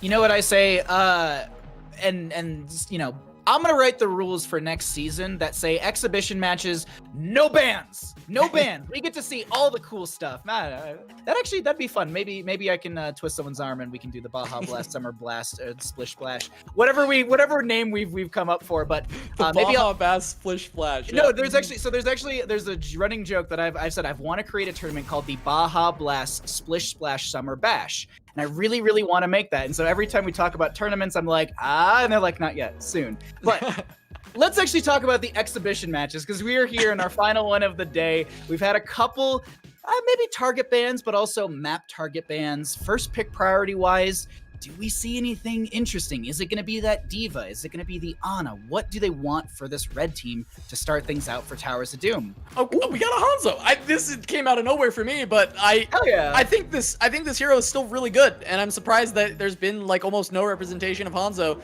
But then it's so weird that this is a first pick to me. Like, maybe this is one of the players saying, hey, my Hanzo is sick. I want it. Give me Hanzo this game. It's okay to pick it first, and we can look to counter pick later on, and I can play this into pretty much anything. And I mean, I'm excited to see who this is going to end up on. But Hostie's Medivh was left up on Towers of any map. Any map, they left it on Towers. Hosty's Medivh, man. Madara on the Sylvanas, which is also a denial towards Maka. If I'm remembering player pools correctly, Maka has a very mean Sylvanas, and it's a great hero for this map. I want to, talk about this Hanzo more because you're saying, it's not that common of a pick for the first slot. Sometimes you have to change your draft order if you're going to Cho'Gall. So I'm just saying this, you never know. Oh, okay, there's a Diablo. We don't get to see another Cho'Gall coming out, at least for our blue team or for our red team. But on the other side, if they also ban, probably won't pick Cho'Gall because they Come kind on! of need. I guess Sylvanas could technically offlane. And you could go Cho'Gall Medivh. No, it's such a bad idea. Let me get off the Cho'Gall train and let's actually talk about this in a realistic manner because on the opposing side, they do need a healer. So like an Ana ban wouldn't be bad, but a Malfurion actually is great setup. You have the Shadow Charge from Diablo into an Overpower, into the Strangling Vines or whatever route you want to go from them. What do you prioritize banning into the opposing team with this Medivh Sylvanas? Well, I think Garrosh is generally going to be quite terrifying with the Medivh, setting up, things like Taunt Polybomb or Leyline into Taunt. We've seen, Tempo Storm of old play the Medivh Garrosh to a lot of success, but they're scared of the Stitches, which is cheesy, and they're removing Kidnap, so they don't want to play against that. But I actually think Garrosh is the stronger pairing than the Stitches. I think Stitches is, of course, it's got the Kidnap, but that's on a long cooldown where Garrosh can do it every time Portal's up. He can go in and essentially kidnap one of your members and throw him back into his team. You can also throw the sappers over the wall with the into the fray, so you can actually get a free sapper damage into the enemy core in the bottom lane, which most teams control. And you can also throw away the mech from D.Va when they go for mech explosion to maybe zone away your friendly team for the control point, for the bell tower phase. So I agree with you 100%. That was in the back of my mind too. And Stukov paired into this is just a great combo because you can actually lock them down with the virulent root at level, I believe 13, if I'm not mistaken. But this is an Uther Vala. Uther is a very good response to the portal. It gives a way to stun and get away. Yeah, but is it Divine Storm is what I'm trying to think. I actually think it's likely Divine Storm. I think you want to look to just immediately combo the Medivh when they come out of the portal. I would very much like to see Divine Storm. But Malthael Sylvanas is very difficult for Uther to heal through, so we're going to want to see a lot of safe play out of the red side, kiting that back and making Uther's job a little bit easier, or on the flip side, go full ham and try and make the fights as quick as possible. The other thing that I want to consider here is, with the Divine Shield, is just the denial of the last rites. It has so many denial moments, and I believe you can go Bulwark at level 20, which, God, I'm barely remembering the tooltip for this, but essentially, like, if you cast it on someone, you get a cast of it on yourself as well. And I think there's like a cooldown reduction. Either way, it's a really strong talent for Divine Shield. Typically, people don't go to it at level 20 because they go into Redemption for the respawn, for more utility from the Uther. We'll have to see what happens here, because honestly, Cass, these drafts are awesome for our game number 3. Yeah. We are ready to go into Towers of Doom. We have our blue team loaded in on the left-hand side, so let's get into it. We have Red Robot on the Garrosh, Madara on the Sylvanas, Nasmus playing the Malthael, Hosty playing the Medivh, and Weary Day on the Stukov. Yeah, and on the red side, Corgi Booty going to be back on the D.Va, Maka on Vala, Fancy Pants going to be on that Hanzo, Hacho on Diablo, and Budchin going to be taking that Uther. And Fancy Pants was the one who said, hey, give me Hanzo, and I'm excited to see it. First pick Hanzo for our Towers of Doom game. Let's see what they're able to do with this. I want to point out here we have reactive ballista spores for the Stukov, which is basically just going to be when they take a certain amount of damage. I believe it's to 50% of their health. They instantly get a cast of the weighted pustule. Excuse me, the I'm blanking on what it actually is. On the Healing Pustule. Healing Pustule? Is it really just that simple? Might be. I think it actually is, but either way, they're going to have that triggered around them as well. So it's just a big pickup for them as Hosty is working on that baseline quest of the Arcane Rift. They need 40 of those. If they get picked off or die before they finish that out, they will lose all of them. It's not like Redemption or a Wizened Duelist for Greymane or Hanzo. You lose everything, and you got to restart as Hacho gets thrown around, finds the Shadow Charge, protection status, by the way, onto Red Robot as they anchor in. Weary Day taking a lot of damage, but they all back off. And Cass, this is just some great back and forths to the start of our Towers of the Doom game.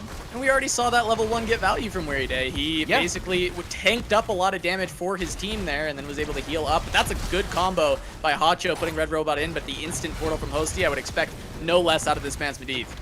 Excuse me, actually, I'm sorry. I have to correct myself here because I double-checked it. It's actually weighted pustule. It's not the healing pustule. So you actually have defensive tools with this, as we are going to be having siege camps on the left and the right-hand side. Hosty will be able to drop down from bird form and steal a couple more stacks on that Arcane Rift at 14 out of the 40. We have 18 souls on Diablo. We also, just to note, have Silver Touch for the Uther with 31 out of the 80, and Hanzo with Simple Geometry at 5 out of the 20. Toss goes on to Hacho once again, utilizing a minion just to shadow charge away. Yeah, and I'm watching Fancy a lot in his positioning. I think he's doing a really good job on the Hanzo already. Red Robot, even with the protected by the ways happening from Hosty, Fancy's doing a good job of keeping him chunked out and making it so the engages are at least a bit risky from the blue side. They can't really just always look to portal in. And Red Robot stepping up for another engage. A great combo by Weary Day. He's being kept in the silence as Maka's trying to push more onto Madara. Fancy and Maka focus firing really well on the backline, preventing a lot of damage. This is actually really well done from the backline of the red team to try and keep their tank safe by just pressuring the damage dealers. Budshin actually had an insanely good stun onto one with the Hammer of Justice, if I'm not mistaken. Yeah, the Hammer of Justice to lock down the Garrosh for 1 second, and that allowed Diablo to get out of there, and they'll be able to, well, it's going to be a killless game. It's 5-4 in levels. We have our first objective up and available. Whose comms do you want to jump into? Because this is early game. Yeah, let's go ahead and jump into red team. We haven't checked them out in an early game yet, and I'd like to see what they're doing. Garrosh? I think Malphite's on top camp right now. Bye-bye. No, not yet. He's got that advantage.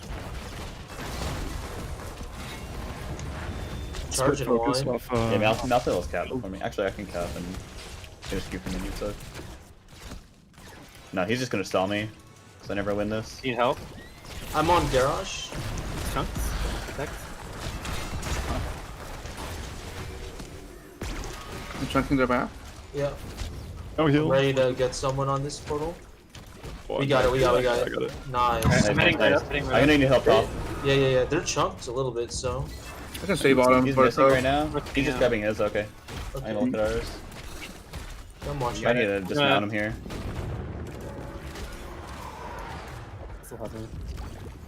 Okay, I got it. Nice. He's gonna silence the point. Nova, we had some pretty good comms right there. What are your thoughts as, well, a very high tier player as to what you're hearing? Yeah, I think this was very well controlled on the engages. We see maybe another fight, but this might just get counteracted by the Medivh. Actually, they're trying to turn it really hard onto Hacho, and he's going to go down. Madara, very aggressive, onto Fancy. Almost finds the second kill. Hosty wants blood as he's going to find the kill onto Hanzo.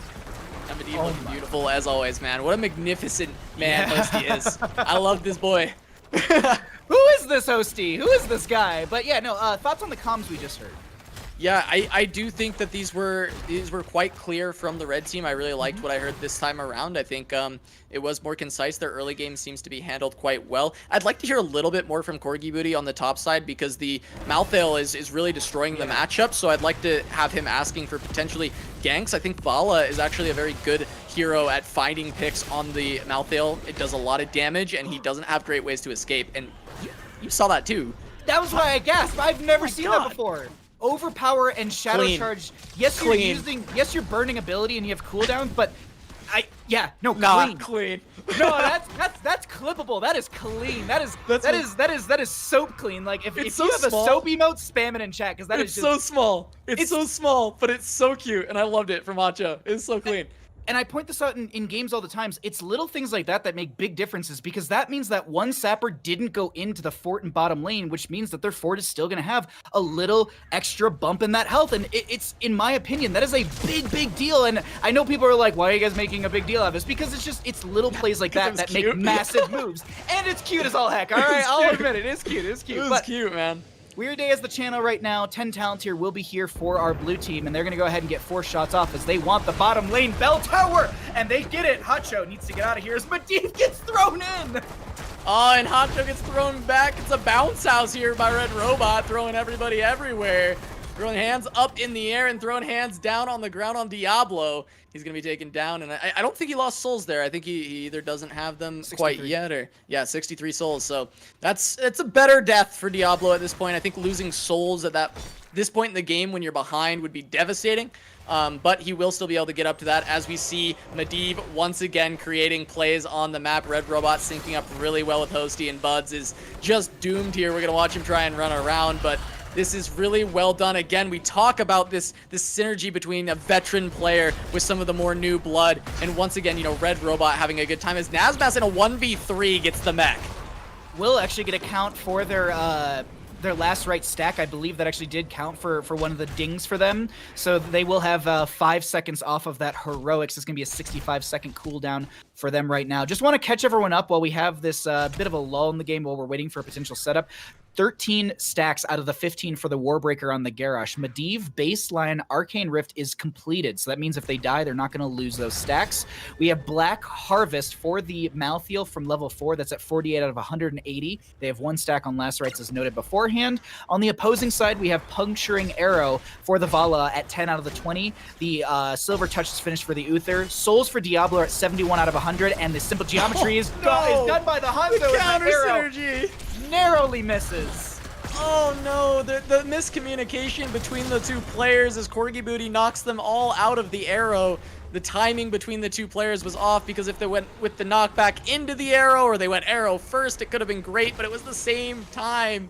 And they get pushed away just out of the arrow, and the engage is missed, but it looks like it'll just be a trade. That's likely all they were going to get, but that was an opportunity, and they're going to need to find another one because they are still behind. I'm a little surprised right now. I'm just skimming through the heroic talents, Cass. There's been a lot of strafe pickup from Vala, and I'm a little surprised by that because I feel like the Reign of Vengeance, you know, denies Red Robot from stepping in, or maybe they're just.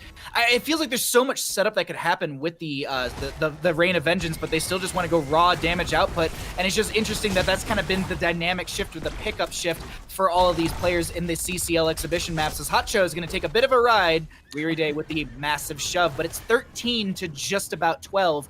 And another altar phase will be spawning here soon. Looks like it will be in the mid portion and the bottom portion of our Towers of Doom map. Yeah, I mean, we're talking back on the Reign of Vengeance. I think I would like Reign into the Medivh, but in general, I am a fan of Strafe. I think it's a good way for you to find very good positions to pump out a lot of damage on Vala, especially with the Q build, where you dump all your damage up front, and then your auto attacks are a little bit lackluster, so having the Strafe to follow up while you wait for your Q cooldown gives you a really good way to continue the DPS. So I expect that's what Mako is looking for, and I don't mind Strafe as a pickup, but we don't see Storm or Strafe, so now there's a little bit more freedom when the portals come out and Red Robot comes through, instead of a lot more crowd control that they could have piled up.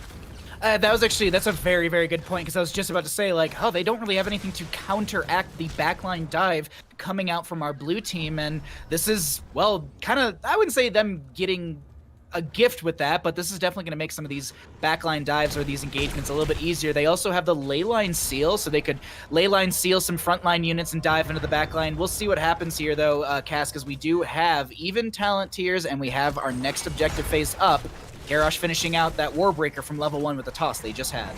Yeah, he kind of has no fear, and Hacho ripping the APOC just to stall the caps, but that's going to really hurt their team fight as Buds looks for the pick, but Garrosh gets bumped closer and is able to get the toss in time to cancel it. And again, another counter synergy with the arrow coming out from Fancy. It's not going to be able to get anything. Leyline seal, Red Robot doesn't have top, but that's a Wailing Arrow onto the back line as they push forward. Corgi Booty going to put the bomb in the middle. Madara gets thrown away, so he is in safety. Red Robot keeping his back line safe as Hacho engages onto him. And then one more portal coming forward. Baha as this fight continues on.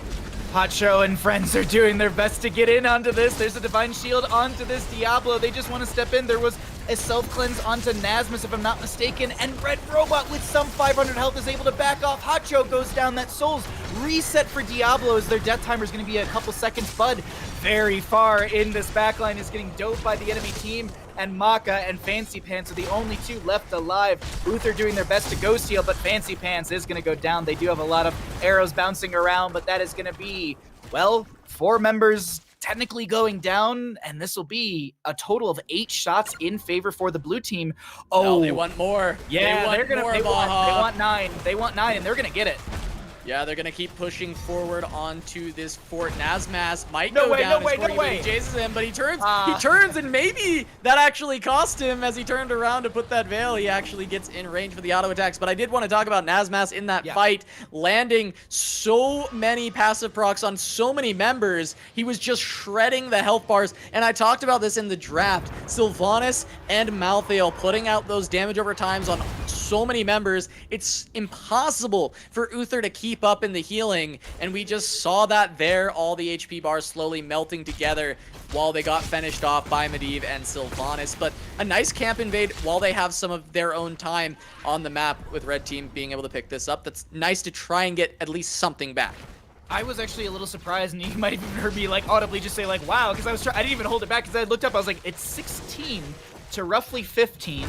Why are you invading? Why are you going for this? This is super risky. And then I'm like, all right, well, Malthael's down. I guess they're going to respect it. And so this should give them an opportunity to kind of close the gap when it comes to experience. I know it's 9-1 in kills, but late game experience really can jump that bar up, as we actually almost see 16s already. Corgi Booty going to use the Gladiator's Medallion, going to lose their mech. That's going to be the dive in. They try to roll away with the Torpedo Dash, but that'll be another kill in favor for our blue team as they move to boss. Yeah, and this, earlier that was a case of what I like to call, my time versus their time, or our time versus their time. Even though they were down the talent tier, the Malthael was dead, and they knew that there were a couple of the blue team's players on base timings, so they know that they have a chance. It's their time on the map to go pick up that Merc camp. But now we could say it's the same thing for blue team. It's blue team's time, and you shouldn't be pushing because you know they can collapse as the leyline seal from Hosty comes down and they start to find and engage. Arrow comes out from Fancy Pants, Apocalypse from Diablo. Hacho just trying to work their way back as Maka has dropped the strafe. There's some slows onto Hacho. The portal's there. Divine Shield will be used to keep Diablo alive as the Groundbreaker connects onto 2. Red Robot looking to chase in as the last rites find the kill onto Diablo. 34 souls means they have no insta-revive, no buyback, as Madara getting thrown in by Red Robot. They find the triple kill as Nazmus is going to continue to chase in. Portal forward, and they're looking for Bud. Yeah, Bud's able to walk away on this Uther, taking a little bit of damage, but Hosty has just been so exceptional on this Medivh, controlling the fights. I mean, I can't believe this actually made it through the draft. I didn't expect to see any Medivh today, but I'm glad. It's been years, buddy. I finally get to see him play it once again. I'll be honest, you said it in the draft, and I was just excited. I forgot that Hosty had this insane Medivh, and we are, I guess, privileged to see it here in these exhibition matches. Nothing against our red team, but it's just Hosty getting a hero that they're comfortable on is something that we all get to really enjoy, as Garrosh gets the auto to heal up. They throw the mech away. Cleanse is going to be enough, I think, but Nazma still gets bopped by that, and Cass, the fight continues. Oh, he's going in and eats up the arrow, protecting his team. We see the protect and the throw. Red Robot playing so well on this Garrosh, keeping his team safe, as they're going to start to maybe look to turn this. The healing from Stukov getting a lot of AoE, but Hosty's pretty low mana. They might not want this smoke, as they're going to back away and let the red team have one, as they are only 1 cap away with 4 of these bell towers in their possession. Hacho going on to Weary Day. They need this pick. This is a great APOC, but it doesn't actually find purchase at the ley line from Hosty. Once again, Hosty making the big play as Nazmas engages in. He's protected by the way, but he's going to finally go down. The Divine Shield protecting Uther. Uther's trying to die so that he can heal more. Very good play from Buds. Heads up that they want to win this fight as Maka continues to put pressure down, but Fancy Pants is getting melted. Madara and Hosty portal forward. They take out so many, and just Maka remains. He's gonna fall as well, and Corgi Booty is the last one left, but he is just a mini diva, and he's not gonna be able to do much against Hosty, Madara, and Red Robot taking the portals and taking the fight. That pushes them into level 20. It's 17-3 in our kills. The members of the blue team will grab themselves a sapper camp for bottom lane, and they could look to feed these into the enemy core, taking them down to 2 core health. And here's the thing, Cass, if they're able to get the second camp, they could look to threaten game, because this is 6 sappers going in. Seems like they're gonna all Hearth, get full mana, HP, and be ready for another objective phase, as this will be in the lower portion of the map. D.Va did push up the top lane, but There's no 20 talent tier, and Cass, there's no way you're finding 2 levels in 24 seconds. You are not, and it's a single altar spawn, so we'll likely at least get a team fight. It's not going to be that checkmate that we saw earlier, where there are 3 spawns and you can't cover them all. This is just 1, so we need to see the red team start to fight through. They're going to at least be able to get this keep back, so the cap will not immediately be game, but I still potentially want to see the fight. You could let it go and just be on 1, because 1 is not done. And I like them dropping this, try and get 20 and find the fight. The patience. Yeah. This is a smart play. Go for the higher percentage fight, because if you lose this one, you lose the game. I agree with you. I was sitting here and I was like, go fight, but that's me, the caster, wanting bloodlust. Me looking at this as an analyst, I'm like, you know what? This is the smarter move. You still survive. You're still in the game. You're not out just yet. You do have 1 core health, but you also still have your bottom lane reclaimed. Leyline Seal with Medivh Cheats is coming out. Yeah, the engaged Maka gets caught by Red Robot. He throws him back in, and that's going to cost the Divine Shield early in this fight. But Red Robot is getting bounced around by the Diablo, thrown back and forth, but Hosty trying to keep him alive. But the flip, Diablo finds Hosty. They find the kill. Maka picks him up, and Hacho's staying alive with the fire stomps for as long as he can. But now we just have to watch Fancy and Maka. Can they continue forward? There's no Medivh. They need to find the damage. This is their time. They have to find the picks. Maka dives forward, but can't find any more. Fancy trying to snipe Madara. A great scatter shot, but it doesn't get it. They needed more here. They need to see what they can get. Can they get a 5 cap, a 6 cap? What can they find off the Medivh kill? This is their chance. Look at the Diablo just above us, setting up for a potential flank.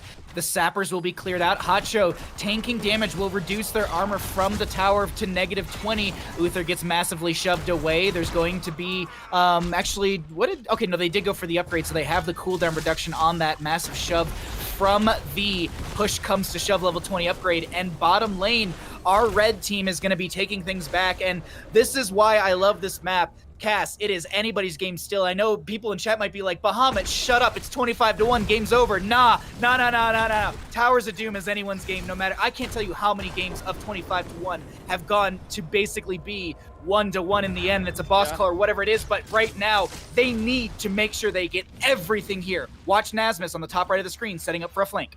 Yeah, they have to cover both caps right now. Red Robot pushing forward. We need the stalls on Madara. The blink over by Hacho. He tries to find the engage on the back line. Doesn't quite get it. Hosty on the side, staying alive. A big arrow into APOC combo, but Medivh cheats, and Hacho is going to die while his team watches from stasis. They're going to have to find something off of this. Naz chunked in the back. Red Robot going forward. Naz going for the cap on the backside. Fancy has to go for it. Fancy's trying to stop it as Maka pushes onto Madara, and Fancy finds Nazmas. He's going to be able to get the kill, but no one can stop death. He's going to pick up that talent clearly as we see Red Robot push onto Maka. Hosty trying to find the kill, but Bud's there with the Divine Shield trying to push that back. They're still trying to look for the caps on the front side. They finally got the kill onto Naz, so he just does the no one can stop death, and he's back here as an engage goes down onto Stukov on the top side. Corgi Booty going to be dropped very low. We see Madara looking for the cap. Madara channeling the cap. He's very close. Medivh cheats. Fancy doesn't get it. Fancy doesn't get it. That's the cap. That's going to be the game. Madara got it. Madara stuck the cap under everyone's nose, and Fancy's scatter shot did not find the hit and the cancel, and that's game number 3 going over to the blue team.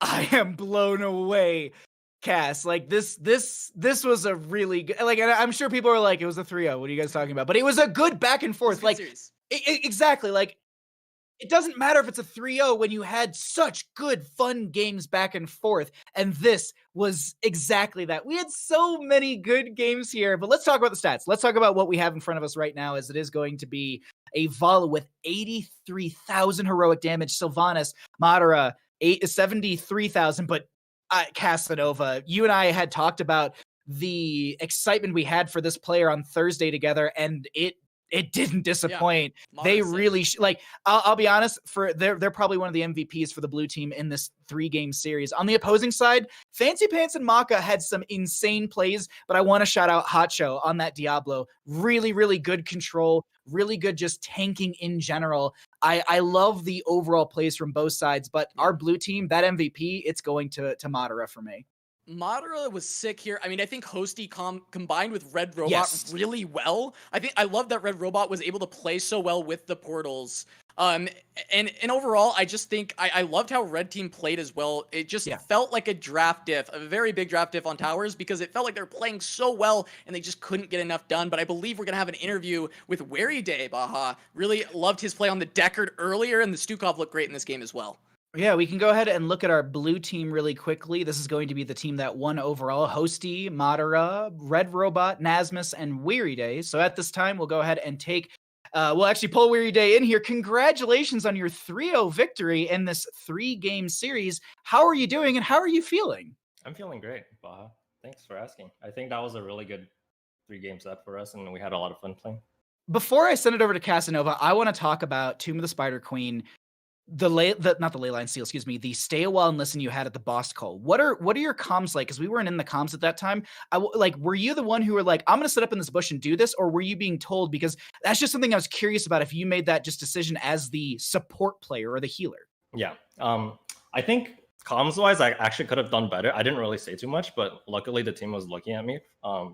I saw that Hacho was walking towards the boss, and I think he might have wanted to check it, and he had a lot of the gems. So if we got a pick on them, it would have like pretty much secured the game for us. It was just such a cool play, and it stood out to me from at least from your Deck Arcane or your healing plays today. I'm gonna throw it over to Casanova because I'm sure you got some questions for Weary Day. Yeah, no, I was very impressed on your playmaking support gameplay. I think you set up a lot for your team, and I think you admitting that, hey, maybe your comms could have been better is a great sign of growth overall as a player. I'm just curious, as someone who I'm not sure your full history. I don't have enough research on you, but I'm just curious how much this CCL means to you. Like, what does playing in this league mean to you overall? Honestly, this is one of the, unlike a lot of the other players, I don't have a lot of competitive experience, right? And I understand there's a lot of good support players. So if I do get picked to play in CCL, it would obviously mean a lot to me. But I would totally understand that, there's a lot of great support players out there, and it's totally understandable if some orc wants to go with more proven commodity. You're being too humble. Tell everyone that you're the best healer out there. That's definitely not true, and I won't say that. I'll say this. I think your healing is insane. So I think if you overlook Weary Day, I think you're overlooking a very, very strong player. But Casanova, please. Yeah, I just, in general, we saw you a lot on the playmaking supports, and like I said, I was really impressed with them. Do you also feel really comfortable on just maybe some of the supports that sit back a bit more, the Anas, just the safer supports that we may see? Is there a lot more to come out of you, or are you mostly on these playmakers? Yeah, absolutely. I would say I'm actually a more reactive player by nature. I think you kind of just have to make plays these days with how the meta is with these strong CC supports. And I would say with Ana, she does prove a lot like healing output and with nano boost, but she's also a great playmaker with her sleep ability as well.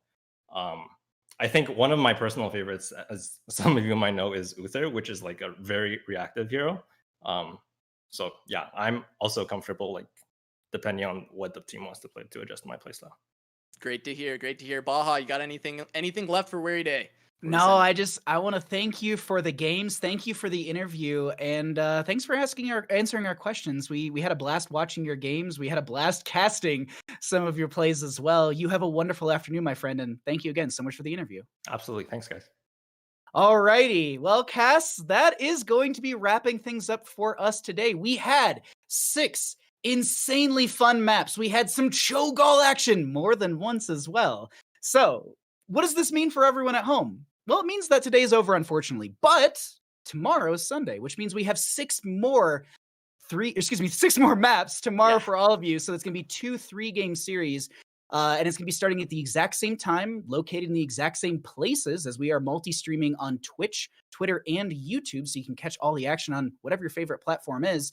And we'll see you all at 1 o'clock PDT, 4 o'clock EDT, and 10 o'clock CEST. Thank you all so much for joining us today for the Heroes CCL presented by Roll20. We'll see you all tomorrow for more action. Until then, we'll see you in the Nexus. Good night.